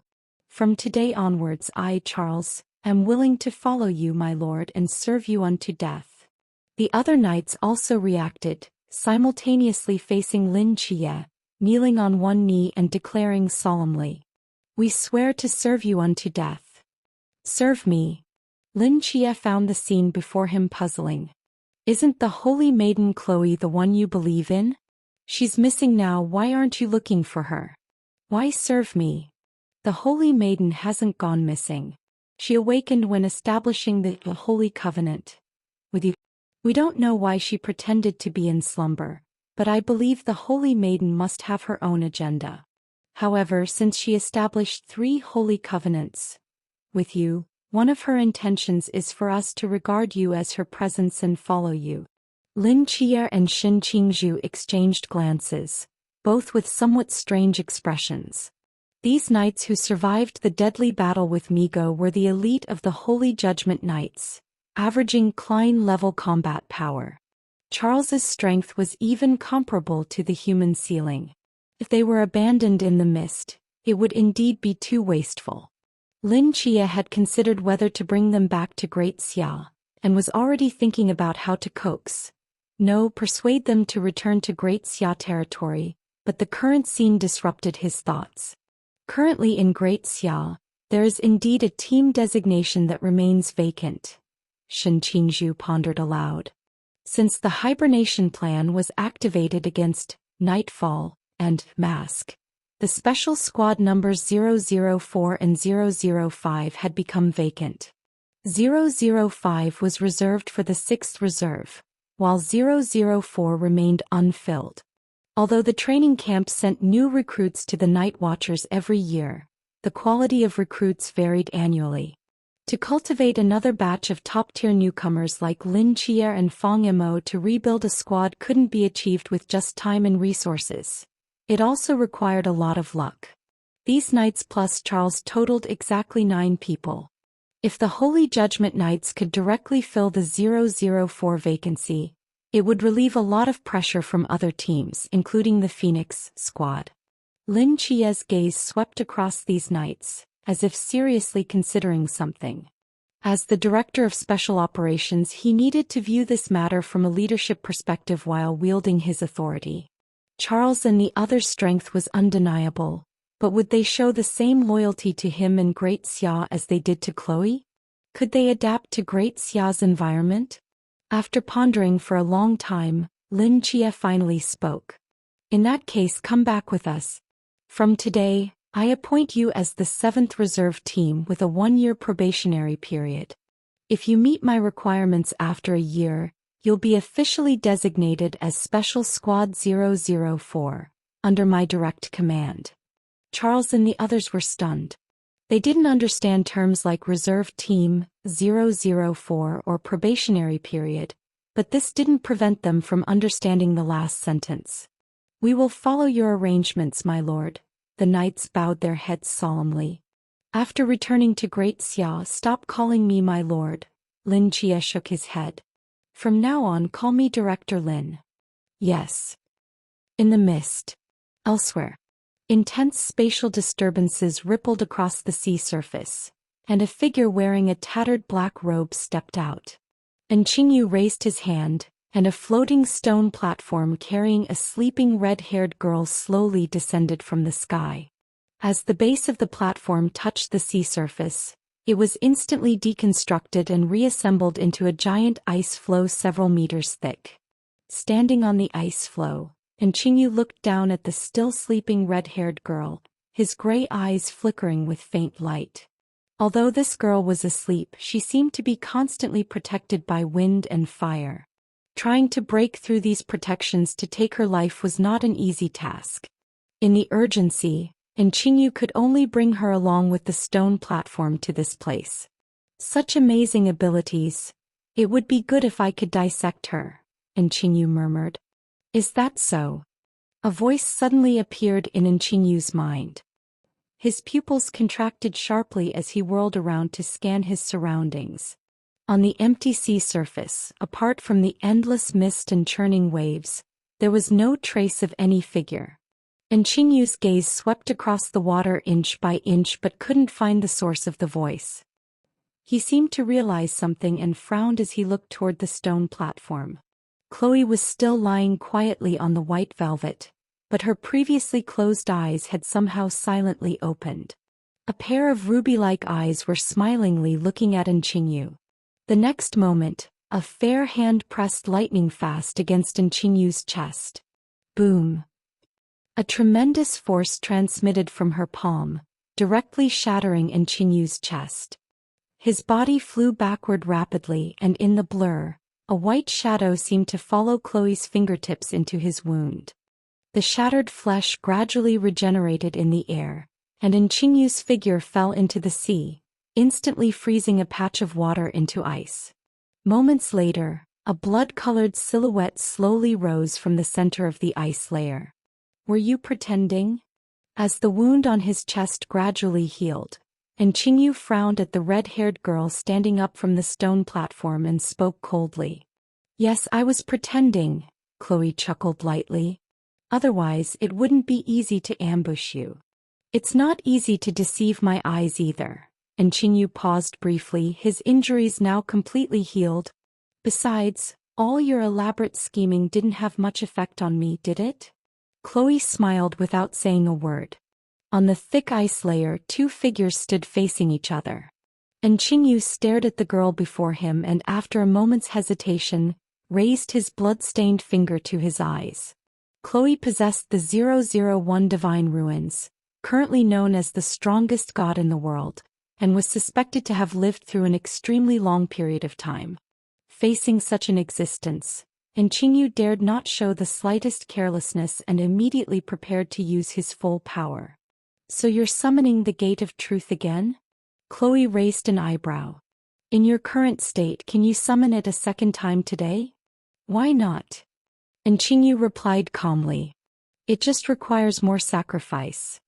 As his fingertips traced blood marks on his gray pupils, a majestic and mysterious aura descended once more. The calm sea surface began to churn violently, and the shadow of a gate gradually took shape behind him. Seeing this, Chloe's expression grew somewhat solemn. She looked at Qingyu and slowly said, "It seems you're determined to kill me, so negotiation is out of the question." And Qingyu didn't answer. He merely slowly closed his eyes, and instantly, a sense of mortal danger surged in Chloe's heart. "Fine," Chloe shrugged. "Then we'll meet again next time. Oh, and I hope you like the gift I've left for you." Chloe waved her hand lightly and her entire body twisted like burning paper. With a soft sound, her form transformed into scattered embers, disappearing like fireworks. Having lost his target, and Qingyu's gradually closing eyes suddenly froze. His gaze swept the surroundings, but there was no trace of Chloe. Even he couldn't quite comprehend this strange method of departure. She escaped. And Qingyu shook his head, dispersing the shadow of the Gate of Truth behind him. Failing to kill Chloe might cause some trouble with us, but ultimately Qingyu didn't care about that guy's thoughts. What he truly cared about was the key to the gate that hung high above the river of time, overlooking his every move. And Qingyu glanced in the direction where Chloe had disappeared, then turned and walked into the mist. Above the dawn sea, an exploration ship slowly advanced. Ugh! Charles held onto the ship's railing, violently vomiting, his face deathly pale. The exploration ship rocked with the waves, making the 9 knights lined up along the railing so sick they were nearly throwing up bile. They stood in a row, their retching sounds rising and falling, creating a strangely harmonious scene. Is their reaction really necessary? Wu Quan sat on the gunwale, unable to hold back his comment. They grew up in the human circle, and after returning to the mist world, they've always operated on land and never been on water, so naturally their reaction is stronger. Lin Chia explained while shouting to the knights. Don't all vomit on one side of the ship. The weight distribution will be uneven. 4 of you go to the railing on the other side. Hearing this, 4 of the knights, dizzy from seasickness, forced themselves to walk unsteadily along the wall to the other side of the ship. This level of execution is indeed impressive. Lin Chia couldn't help but admire inwardly. Director Lin, how long until we reach Great Xiao? Charles took a deep breath and asked, fighting his nausea. We've only just left. Probably another day. Ugh. Hearing Lin Chia's answer, despair appeared on the knights' faces. Director Lin, I heard Great Xia is extremely large. Is that true? It is, Lin Chia thought for a moment. About the size of 6,000 Londons, I'd say. The knights' mouths fell open, shock appearing in their eyes. 6,000 Londons? How many people would that be? Many. Anyway, you'll see when we get there. Are there no mysteries there? There are mysteries, but they're all under the Night Watcher's control and don't affect ordinary people's lives. The knights blinked, seemingly unable to comprehend Lin Chia's meaning. To them, Great Xia was just a mysterious country occasionally mentioned in the Holy Maiden's conversations. Knowing that countries still survive in the mist, didn't you ever think about visiting them? Lin Chia asked curiously. No, Charles shook his head. Our motorcycles can't travel that far, and without the church's protection, we'd have nowhere to rest. That makes sense, after all, they're just a bunch of landlubbers who can't even handle being on a boat. Lin Chia thought to himself. Lin Chia leaned against the ship's railing, gazing at the endless mist over the sea. Xin Qingzhu was alone in the wheelhouse controlling the exploration ship, and the other knights were busy being seasick, leaving only him and Wu Quan at the bow. Brother Chia, After hesitating for a moment, Wu Quan couldn't help asking, "How did I do this time? Does it count as an achievement?" "Yes, of course it does." Lin Qie nodded. "Don't worry, I'll remember it. As long as you don't cause trouble, you'll have your chance to redeem yourself eventually." Hearing these words, reverence appeared in Wu Quan's eyes. Just as he was about to say something more, deep bell tolls suddenly rang out from the mist, echoing across heaven and earth. Dong, dong, dong. The bell sounds appeared extremely abruptly, coming from the direction of Great Xia. Whatever power they contained was able to travel across thousands of kilometers, resonating over the misty sea. Bell sounds? Where are they coming from? Lin Qie frowned in confusion. As he pondered, a burning sensation suddenly ignited in his chest, as if it would incinerate his entire body. Lin Qie yanked open his collar to see that among the 3 holy covenant marks, the first one had suddenly burst into dazzling light. A vast and terrifying energy poured out, tearing and distorting the spacetime around him. Fragments of time rushed past Lin Qie, enveloping Wu Quan, who stood closest to him. This rampaging energy continuously tore at his body, and his consciousness felt like it had been thrown into a blender, being violently churned. A beam of white light shot up from the bow. When the light pillar dissipated, the figures of Lin Qie and Wu Quan had vanished from the silent gray mist. At the same time, thousands of miles away from the exploration ship. Dong, dong, dong. The resounding bell echoed between heaven and earth, and the red-haired girl wearing a white velvet coat suddenly stopped in her tracks. Chloe turned her head toward the direction of the bell sound. A powerful divine energy erupted from within her body. She looked down at the back of her hand, where a mark identical to the one on Lin Qie's chest was frantically devouring her power, emitting a faint glow. The East Emperor bell rings, that sacred covenant, responds, karma reverses and life emerges from death. Chloe murmured. After 2,141 years, the first sacred covenant has finally been activated. This violent devouring force lasted for dozens of seconds.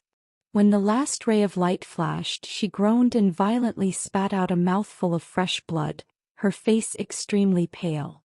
The beam of light that had soared into the sky in the distance finally gradually dissipated. Chloe wiped away the blood from the corner of her mouth, a smile appearing on her face. Our first sacred covenant has been fulfilled. Whether this karma can be reversed depends on you. Lin Qie. Great Xia National Fate Island. Dong, dong, dong. The bell sound echoing from afar filled heaven and earth. Figures across the island simultaneously stopped what they were doing, looking puzzledly toward the direction of the sound. Bell sound? What bell is this? Li Qingqiang stood at the mountaintop, gazing at the endless sea in the distance, muttering in confusion. Behind him, a woman wearing a Sherpa-lined hoodie slowly walked out. Is this the East Emperor bell? Wang Qing asked with some uncertainty. East Emperor bell? What is that? It's a supreme divine artifact of the celestial court from ancient times. Tang Yuxing stepped on the sea waves and flew to their side. However, the East Emperor bell was lost over 2,000 years ago. It shouldn't be in the celestial court now. A supreme divine artifact not in the celestial court? Then who is ringing it now? Li Qingqiang's expression grew more confused. I don't know. As the successive commanders-in-chief of the Night Watchers, they possessed vast intelligence, but even so they couldn't guess the identity of this mysterious bell ringer. From the sound, its physical form must be within Great Xia's borders. But besides the Night Watchers and the Celestial Court, who else in Great Xia could control the East Emperor bell without anyone knowing and ring it? While the commanders were deep in thought, deep beneath the island, above the endlessly flowing current of national fate, a figure wearing tattered armor slowly raised his head. Marquis, the East Emperor bell has rung. Gong Yangwan stood by the national fate current and spoke softly. Yes, I heard it. Hua Tsubing, standing on the national fate current, had a reminiscent look in his eyes. He looked down, slowly opening his scarred hand. A white chess piece lay quietly in his palm. He rang the East Emperor bell, which means the first sacred covenant has been activated. Indeed. Gong Yongwan gently removed her hairpin, letting her waterfall-like black hair fall over her shoulders. Looking at the jade-like chess piece in the center of the hairpin, her gaze grew complex. The ancient covenant reappears in the world. After thousands of years of planning, this game of chess between humans and gods, it's time for a glimmer of hope. Bell sound. In the mist, hundreds of miles away from the strait, and Qingyu suddenly stopped. He turned back toward the direction of Great Xiao, his brows slightly furrowed. Where is this bell sound coming from that it can spread to every corner of the earth? Has something happened in Great Xia again? And Qingyu pondered for a long time without any clues. After the 3 bell tolls dissipated, the world returned to silence, as if the bell sound had just been an illusion. And Qingyu shook his head and continued walking toward the strait. Just then his chest inexplicably hurt and he began to cough violently. He covered his chest with one hand, feeling as if something was about to drill through his flesh, a sharp pain filling his mind. And Qingyu frowned tightly, a scalpel sliding into his palm. He directly cut open the flesh of his chest, reaching his hand inside as if searching for something. Moments later, his hand slowly withdrew from his chest, and the broken flesh rapidly healed. And Qingyu looked at his blood-covered hand, gradually opening it. Seeing the object in his palm, the confusion in his eyes deepened. It was a white chess piece stained red with blood. Was this what Chloe had put into his body? Was this her so-called gift? A faint light flashed in Qingyu's gray pupils as he began to analyze the composition of the chess piece. The thumb-sized piece rapidly enlarged in his pupils, even the molecular texture on its surface gradually becoming clear. This is... And Qingyu's pupils contracted slightly. Without thinking, he crushed the chess piece into fine powder, scattering it into the sea.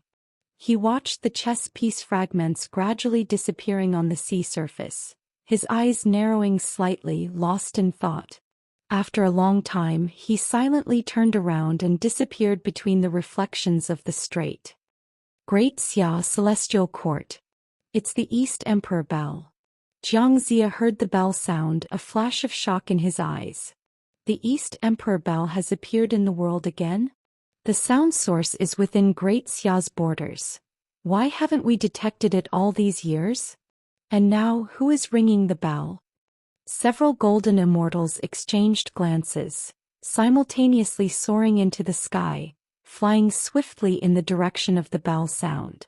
Although the East Emperor bell only rang 3 times, for the gods of Great Xia, one sound was enough to locate its position.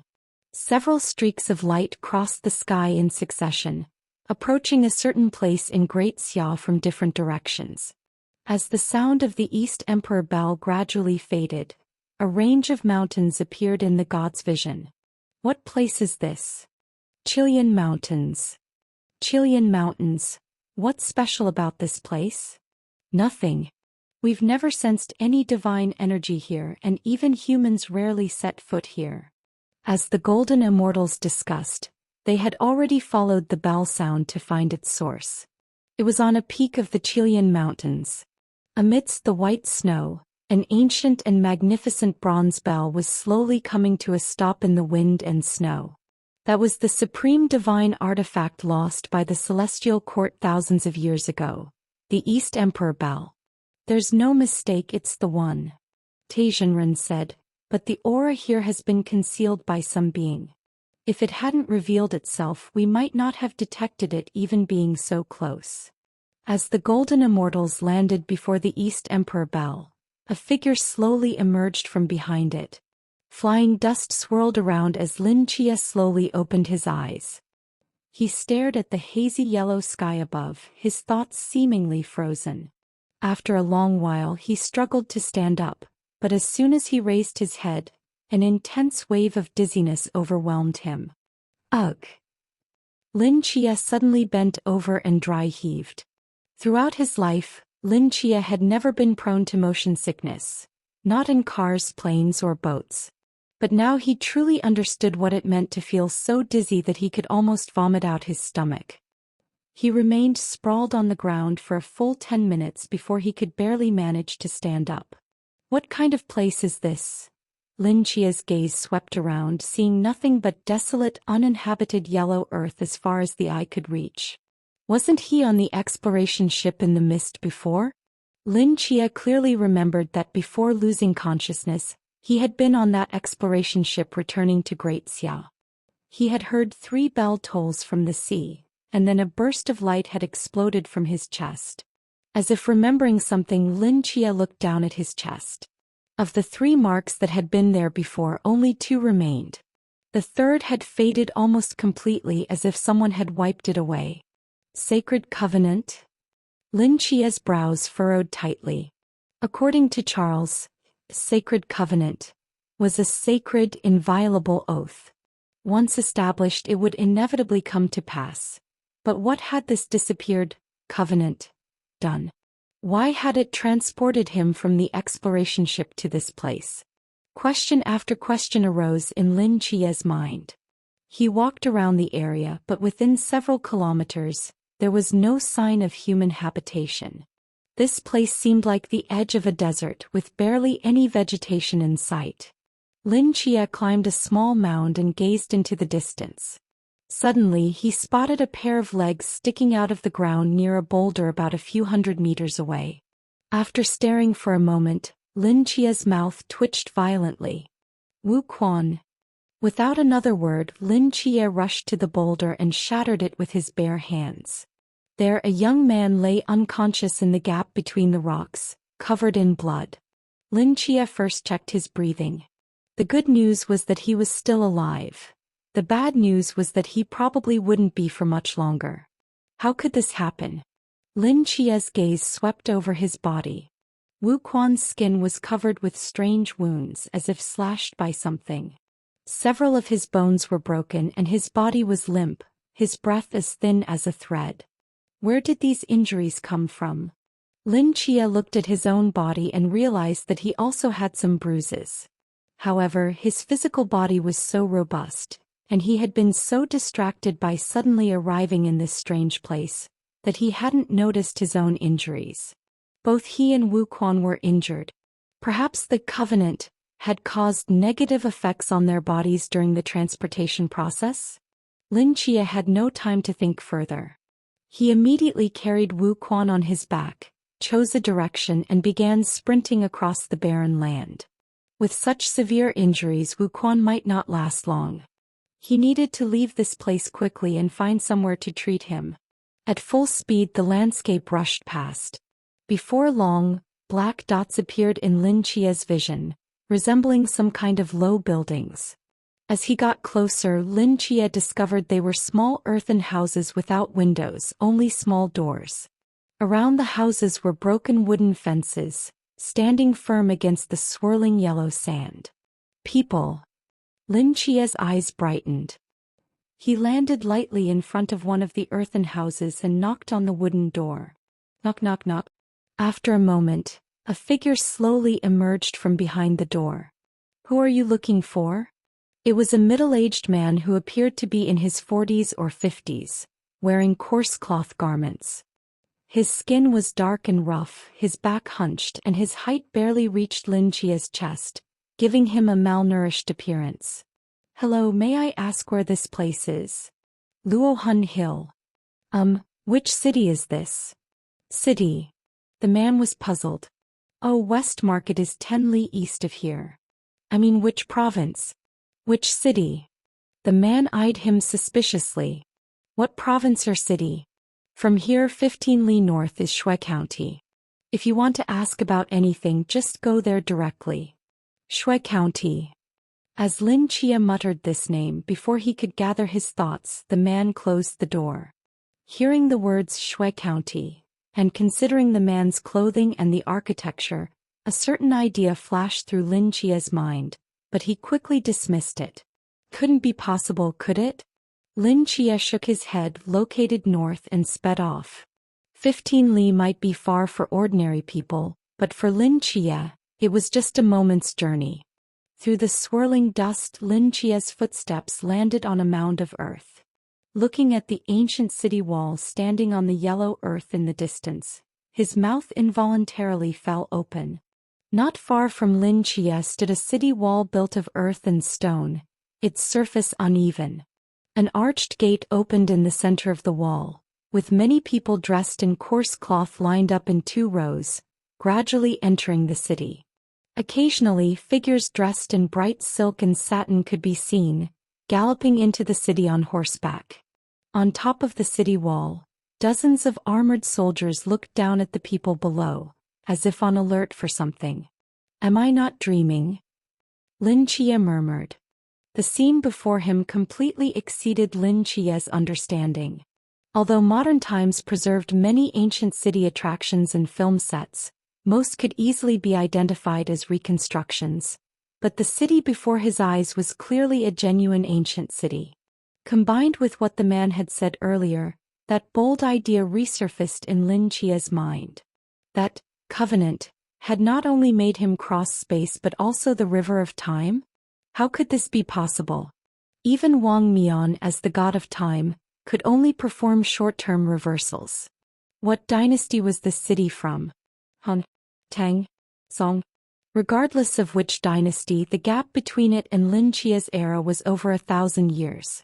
Even without considering the side effects of causal changes, Wang Mian would probably need to spend over 100 years of his lifespan to reach this place. Not just anyone could reach such an ancient time. Yet that covenant had sent both him and Wu Quan to this era? Strangely though, the people here, whether commoners or soldiers, all looked haggard, with dark circles under their eyes and in poor condition.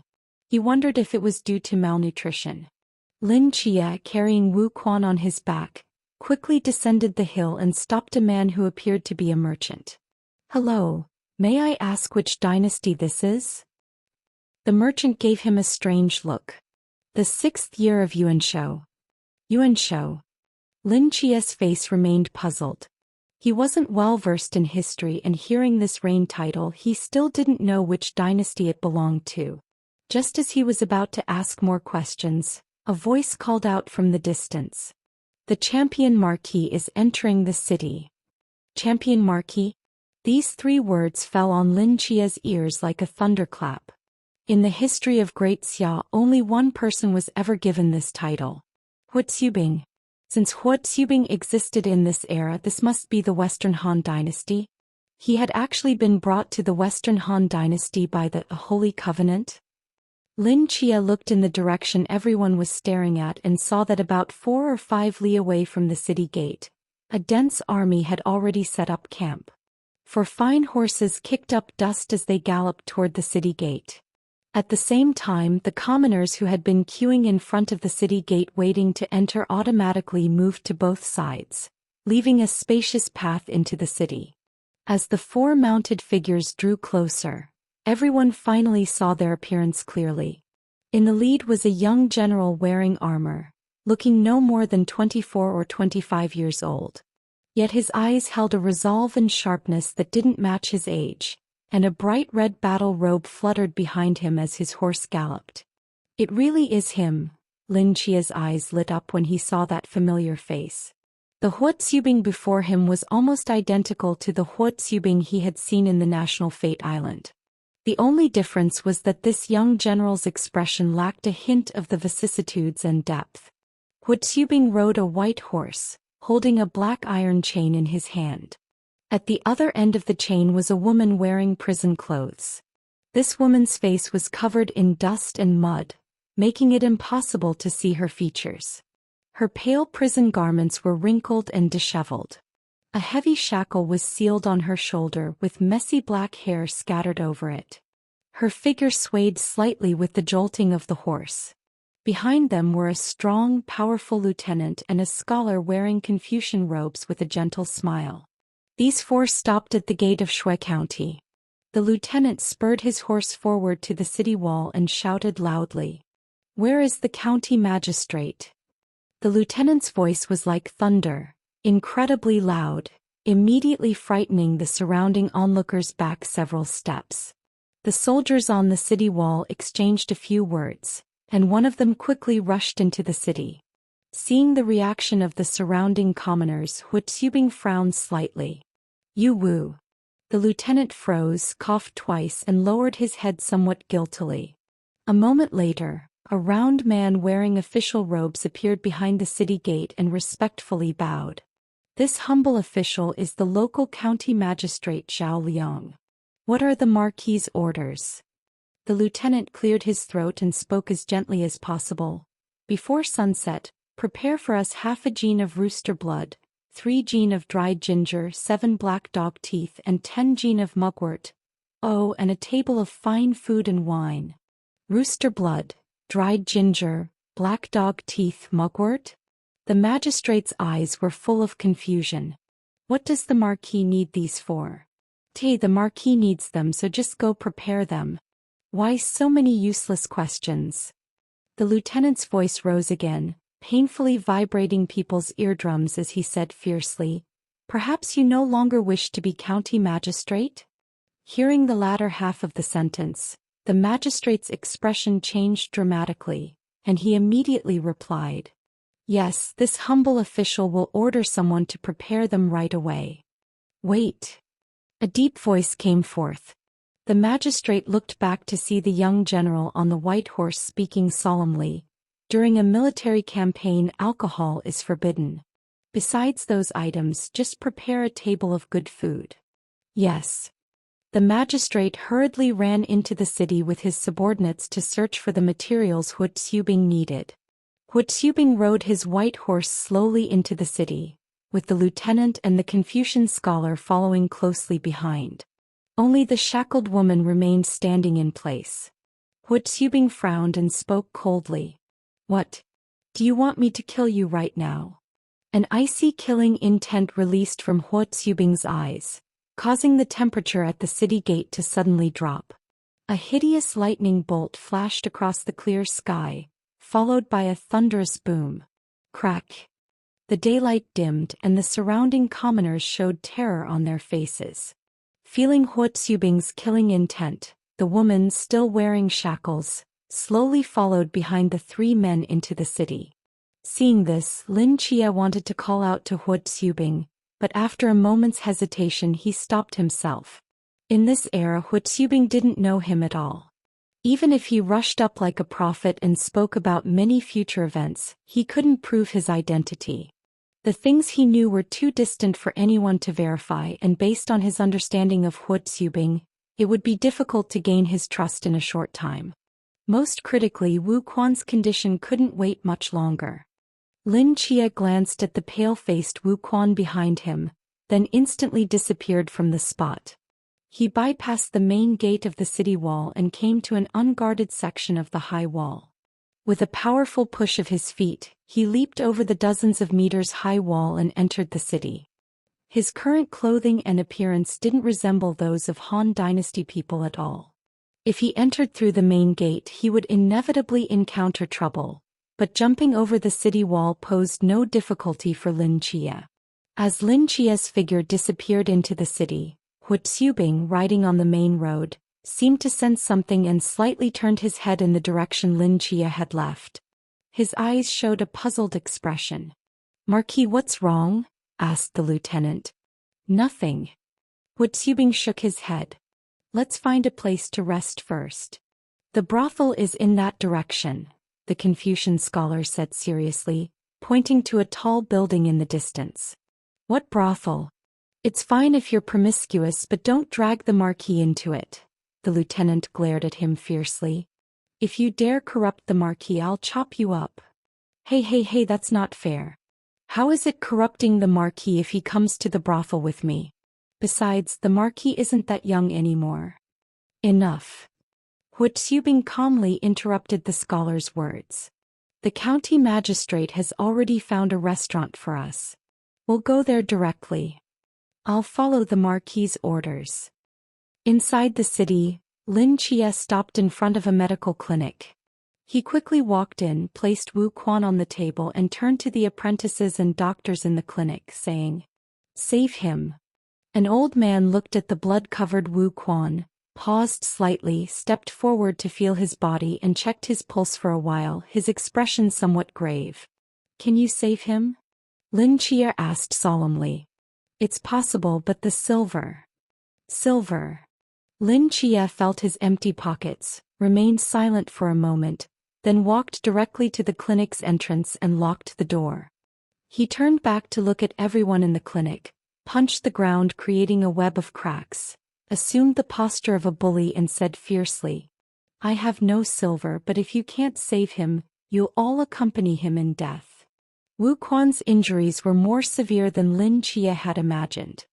He sat in the medical clinic watching as these figures reset bones, applied medicine and bandaged wounds, busy until dusk.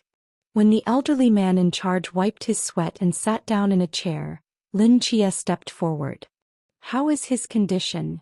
"This young man's injuries are strange, not like those from an impact, nor like wounds from combat. I have reset his bones, treated the serious wounds, and as long as he gets enough rest, regularly changes his dressings and takes medicine for a period of time, he will recover." "How long is a period of time?" "For injuries to tendons and bones, it takes 100 days. Given his current condition, he'll need at least half a year of bed rest to fully recover." "Half a year?" Hearing this answer, Lin Chia's brows furrowed. Half a year of bed rest and medicine meant they would have to stay here for half a year?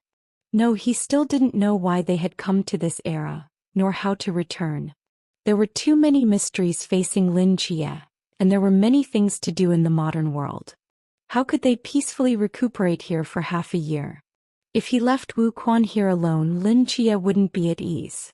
They had no money and no reliable person to take care of Wu Quan. It would be too dangerous. While Lin Chia was struggling with this dilemma, an apprentice brought several packages of herbs, carefully handing them to Lin Chia. The elderly man tentatively spoke. "Good sir, I have treated this young man, and these medicines are enough for him to take for a month. I've included the prescription inside. When he finishes them, just take it to a pharmacy for more medicine. So, may we leave now?" Lin Chia's gaze swept across everyone. They all lowered their heads, looking somewhat fearful. "You may go. I'll stay here for the night and leave tomorrow." Lin Chia cleared the path to the door. "I will come back in a few days to settle the payment for this treatment. Don't alert the officials, or you know what will happen." Yes, of course." Everyone's expressions finally relaxed. They pushed open the door one after another, looked at the sky above, their expressions changing slightly, and hurried home. "Why aren't you leaving?" Lin Chia asked, seeing that the elderly physician was still there. This is my clinic, I live here." He pointed to the side door of the clinic where there was a small courtyard and behind it, a room. Lin Chia nodded. "Go ahead. My friend and I will sleep in this front hall tonight.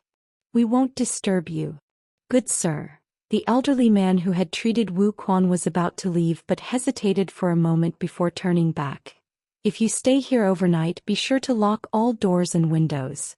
It's best not to light any candles. No matter what sounds you hear outside, do not open the door." Lin Chia raised an eyebrow. "Why?" The old man was slightly taken aback. "Is this your first time in the northwestern frontier?" "I suppose so." "Haven't you encountered anything strange on your journey here?" The old man frowned. Now that the evil stars loom overhead and doomsday approaches, malevolent spirits run rampant. During the day they might be somewhat restrained, but at night the outside belongs to them. People have been dying in and outside the city these past few days. You may be strong and brave, but when facing those evil spirits, strength might not be effective. It's better to be cautious." Hearing these strange words, Lin Chia frowned, seemingly confused. As the sky gradually darkened, the old man picked up a lamp from the table, closed the side door of the front hall, and shakily walked toward the back courtyard. Bang! With the soft sound of a closing door, the entire front hall of the clinic fell silent. Lin Chia stepped to the open main door of the clinic and looked around. The road that had been bustling during the day was now completely desolate. In the dim light, not a single pedestrian could be seen. Doors along both sides of the road were tightly shut and even the windows were completely sealed. As night approached, not a single candlelight shone through. Lin Chia knew about curfews in ancient times, that there wouldn't be many people at night, but the scene before him went far beyond what a curfew could explain. Evil stars loom overhead. Doomsday approaches, malevolent spirits run rampant. Lin Chia murmured the old man's words, looking up at the gradually darkening night sky, where several crimson stars hung high, like bloodshot eyes. Under their glow, the surrounding ordinary stars had become dim. What is that? Lin Chia stared at these red stars, his frown deepening. Lin Chia had never seen red stars before. In the modern sky, these stars didn't exist. What exactly had happened in this era? Looking at these red stars, Lin Chia felt an ominous premonition. Just as he was about to close the door and return inside, his peripheral vision caught a corner of the street. In this ancient city gradually sinking into darkness, only one tavern remained brightly lit. That is, Lin Chia's eyes narrowed. What? Inside the tavern, the deputy commander stood up, frowning at the county magistrate before him. No black dog fangs? Yes, we've searched the entire city and couldn't find any. The magistrate said with a bitter face, speaking humbly, I've found and delivered everything else, but now we really can't find any black dogs. Such a large city and not a single black dog? There used to be plenty, but given the recent situation, I'm sure the Marquis is aware, evil spirits are everywhere, devouring people. It's good enough that people can survive. Who would keep a black dog in their home? The barking at night would attract evil spirits. Several days ago, the city residents already stewed all their dogs. Now, not just in Shui County, even if you go to Bian County or somewhere larger, it would be difficult to find a black dog. After hearing this, Hu Xubing, sitting at the center of the round table, frowned and fell into deep thought. Marquis, it's not that I'm not trying my best, I really... Alright, I understand. You may leave, Hu Xubing interrupted before the magistrate could continue lamenting. Hearing this, the magistrate felt greatly relieved, quickly expressed his gratitude, and then led over 100 armored soldiers away from the tavern, hurrying toward the county office as if afraid of being caught by something. Marquis, without black dog fangs, what should we do? The deputy commander sighed. The female prisoner kneeling in the corner sneered. Since you can't find all the materials, why not just release me? Keeping me with you is just a burden, isn't it? Shut up. Be careful or I'll kill you right now. Really? Then try killing me and see what happens. You. Tap. A light sound interrupted their argument. Hu Xubing put down his chopsticks, slowly stood up, walked to the window of the tavern, and gazed out at the deathly silent city shrouded in darkness. His frown deepened. Their numbers are increasing.